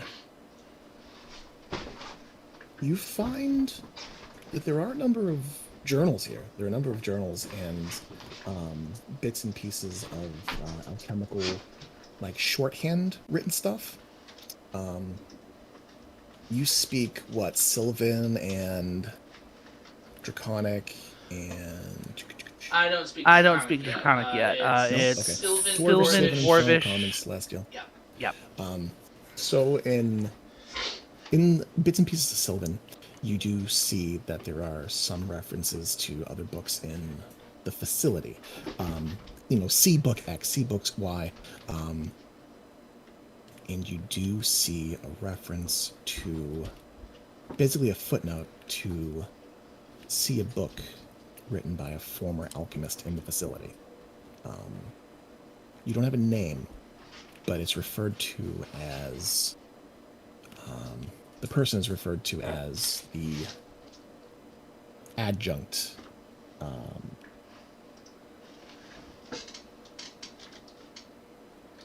Alchemic's leader adjunct. Essentially, someone who was at one point appointed here. In the references, you can kind of suss out that there's a book somewhere in Till's library that may pertain to what you're looking for. Cool. Yeah, that covers what I was looking for. Okay. So, what was it, 80-something? Cool. Karn, you look at the symbol and you hold it in your hand, and something feels a bit off.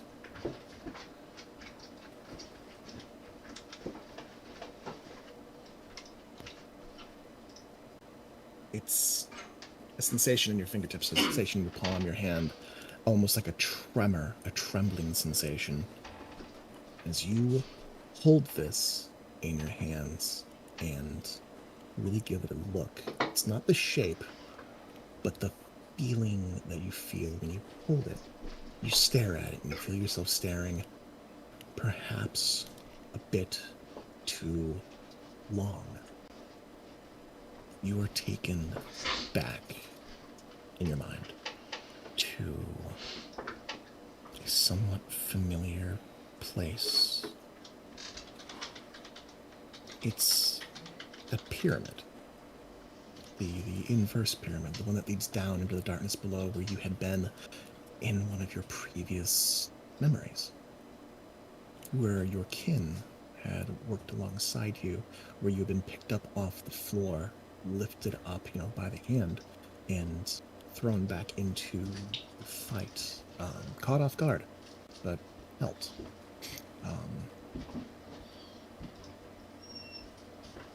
There is another of your kind next to you, the one with the black jaw, made of that dark metal alloy, and the dark fin atop their head. And as you are looking into the palms of your hand, you're no longer holding that symbol. You are holding what appears to be just a simple piece of cloth. But it trembles in your hands, it resonates, it feels unreal, and at the same time, present. The Warforged with the black jaw places their hand on your shoulder. You can feel that, right? A strange sensation. It is because it is not from here. From a different shard. These things you need to keep an eye out for. Keep them locked away. The creatures from the worlds that these come from, they find ways to find these. And those who are foolish enough to try to move to the adjacent shards,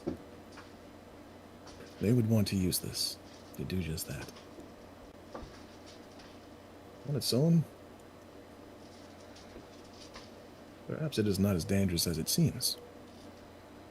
But for every tear and every puncture, that weakens the membrane. That is what we stand against. Come, I'll show you more things in the vault. More things to look out for. They seem to find their way here, one way or another. As he moves away from you, he walks into this hallway, hallway which leads into a large, not domed, but spacious, almost vacuous room where the walls are made out of what appears to be some kind of marble, white alabaster. There are no streaks of color through it. It is pure. The walls themselves are structured. They have support beams and designs made out of gold and silver alloys, which lead from the floor to an incredibly tall ceiling above, which arches pillars rounded in shape with these gold and silver accents. The floor itself is this. It looks like glass, but it is dark and just very vaguely transparent. It looks as though you are standing and stepping and traversing a void before you. And along those walls of white and gold, of cold, unmoving alloy, you see rows of containers, and you recognize them as what they are, containers, but they appear to be smaller pedestals with these strange alloys. Each of these cylindrical stands against the walls bears a little blue flame. As your companion with the black jaw places this item atop one, he speaks a word, and the cloth disappears and becomes a flame inside of this pillar. And as you see it, you recognize this strange containment unit. You had encountered these before in Coward's Rest. And as that clicks, and you realize that I am from the present, I have seen this in my now, you are pulled away from this waking dream. And Gallium is shaking you on the shoulder. Are you okay, friend? You are tuning out.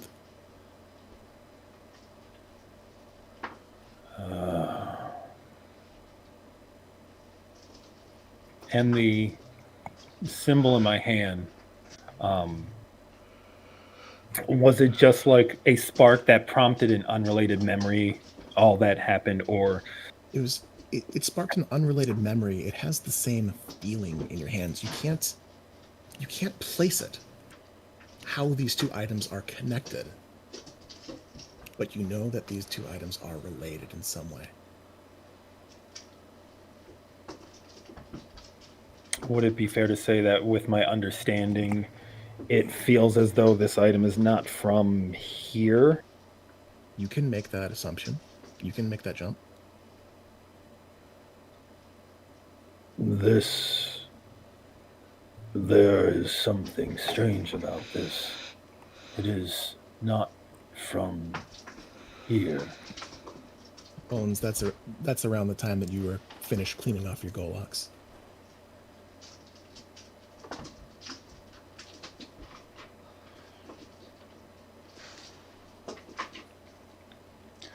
Well, the book was talking about stealing bodies and reincarnating and transcending and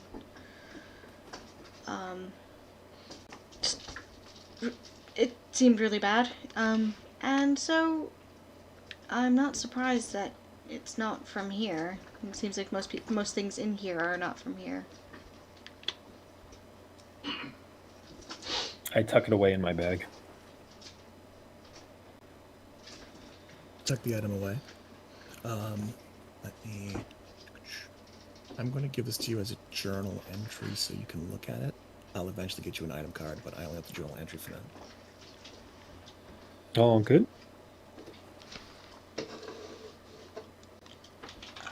I will pocket the journal as well. Okay, go for it.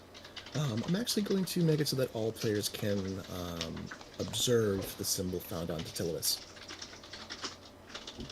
Alright, so that's in your journals. You guys can see that under findings. Bones, you can add this journal if you plan to decipher more of it later. Yep.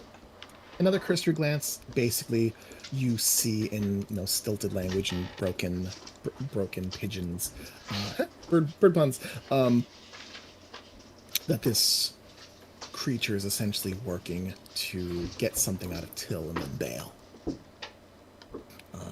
You see more references to the Order. You see references to a curse of some kind. In fact, it is only once referred to as a curse. You see several times something is referred to as a doom. Capital D.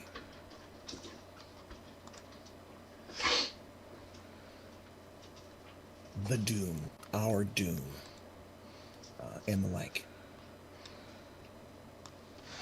I can't figure out how to add an item on this character sheet. What sheet is this? So under inventory, is there a little create item button on the bottom right? Is this locked? Enable edit. Sorry. You should have the ability to add items now. Yes. Cool. I thought that was already unlocked. My bad. Okay. So, having avoided combat, having made friends with a fiend of some kind, and finding something, some kind of conspiracy, some kind of plot, some kind of trouble brewing here in the form of Tadilus, guys have a moment's reprieve in this terrible smelling, terribly lit room, while pocketing some items and some books. Is anyone else actively investigating before I call this? Yeah, Biff's gonna look around, and he doesn't have magic sight, so anything that looks pointedly magical, he's gonna try to take and hand off to one of the magicians. All right, you can roll an investigation check. Loot. Yeah, this is the loot phase. 14. There are a few things that catch your eye.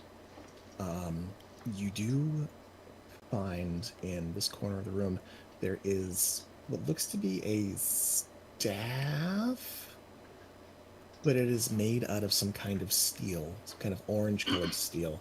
The bottom and the top are pointed almost like tines of a fork.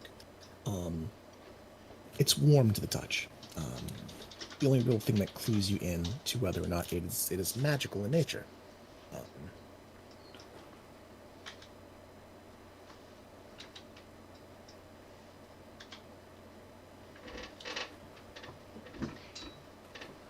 One moment.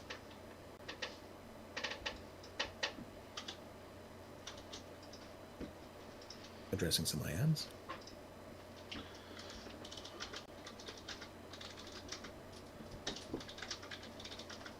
That's the only real item that sticks out to you. There's a lot of dusty things.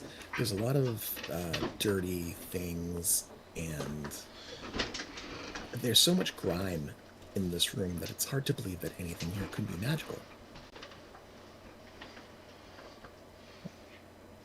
Okay, Biff's gonna present the staff to Leah. Happy birthday.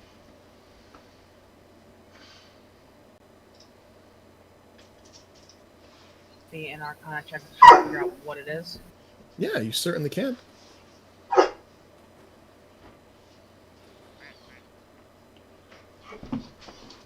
$19. The 19. You look this over, and you squint, and you do recognize that it is indeed, there's some kind of magic. You can see that there is an Etherstone faceted, kind of hidden away in what appears to be etchings that look like flame. Warm to the touch. You can kind of guesstimate that this is some kind of magical focus that either relates to flame or can conjure flame. But a 19, its exact purpose you cannot divine. You'd have to take some time with it. It's something perhaps quite rare.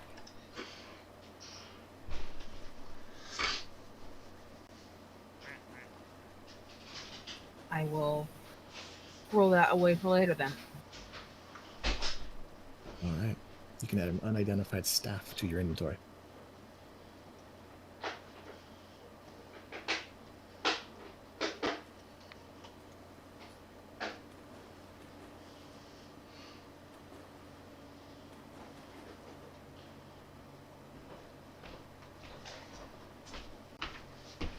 So I guess with everyone investigating, there might be something good in here for maybe Vanya? Question mark. I'd like to have Birdie just kind of look around and see if there might be anything. Roll an investigation check. Oh, they could probably have that cloak after it's washed a couple times. Thinky cloak. She knows prestidigitation. It'll be fine. So investigation. 22. 22.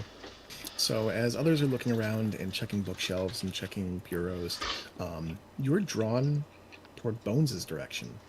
The items scattered among the table. Something's off. Something is a little bit off. Like something's moved, something's changed. And as you get closer to it, and Bones, you realize that Verdi's kind of like squinting and staring and looking at the desk funny. Verdi, your attention is drawn to the journal, or where the journal had been, and the inkwell that stood beside it. As you look the well over, when you would come into the room, it was full of fresh ink. Now it is full of dust. I'm gonna open the journal. You look the journal over, and the ink is still there. It's still ink. Okay. The writing is still intact, but the ink in the well is, well, with still this expiry, appears to no longer be viable. Somehow the two are connected.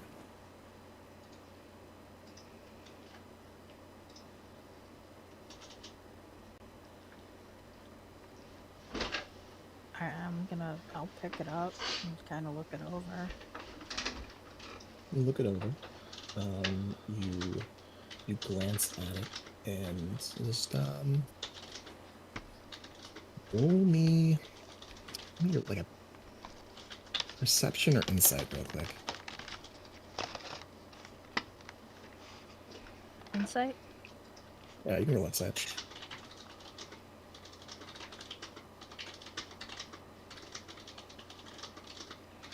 That's 15. 15. You can't divine what the feeling is that you're feeling, but there is a kind of thrum. There is a kind of, not power, but there's a latent potential in this. As you hold it in your hand, you see that the glass is pristine and clear. It's, aside from the dust inside of it, it doesn't seem smeared or greasy or covered in dust like everything else in the room. You notice on the bottom of the inkwell underneath, there appears to be a tiny stone faceted into it. It glows with a faint red light. You recognize an aether stone when you see one.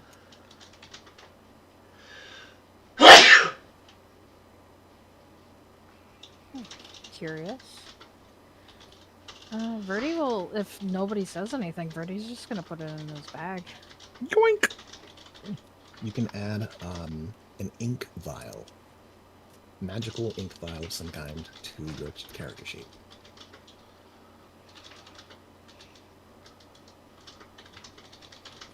So, as the body gets cold, as you collect your items, your evidence, your spoils, it's 11 o'clock. I'd like to run this longer, but I only have so many combat encounters that you guys can not do. I'm sorry. No, absolutely great. When this game is finished and we're breaking down the post-mortem, I will tell you what you guys almost got into. But that day is not today. So, I'm going to officially call it. I want to thank everyone for sticking around and playing despite being crispy. Thank you for running game. Yes, Thanks thank for you the so game. much. Oh my god, I Thank you. needed a win and that loot fight. Loot fight. Hell yeah, loot fight. I gotta do more shit like that. That was kind of fun. Cool beans. Bless you for using the appropriate music. I'm so proud. You know, there was really only one song that it could use. Actual fiddle enthusiasts, I know, are gonna say, fuck you, you're basic. But you know what? I only know one good loot song, and it was that one. Can you send me the fiddle link? song. Because I don't have music on because it distracts me. Oh, it was The Devil Went Down to Georgia. Oh, okay, good. Yeah, Devil Went Down to Georgia with no lyrics. Okay, No that lyrics. is very appropriate. 1,000 hours in Audacity. Either that or dueling banjos is the only thing I could think of. Oh, shit, that would have been rad too. I actually have I used to have a couple of songs that I had stolen from the LimeWire long ago, mislabeled all the shit that were dueling violins. I was thinking of a Chocobo song.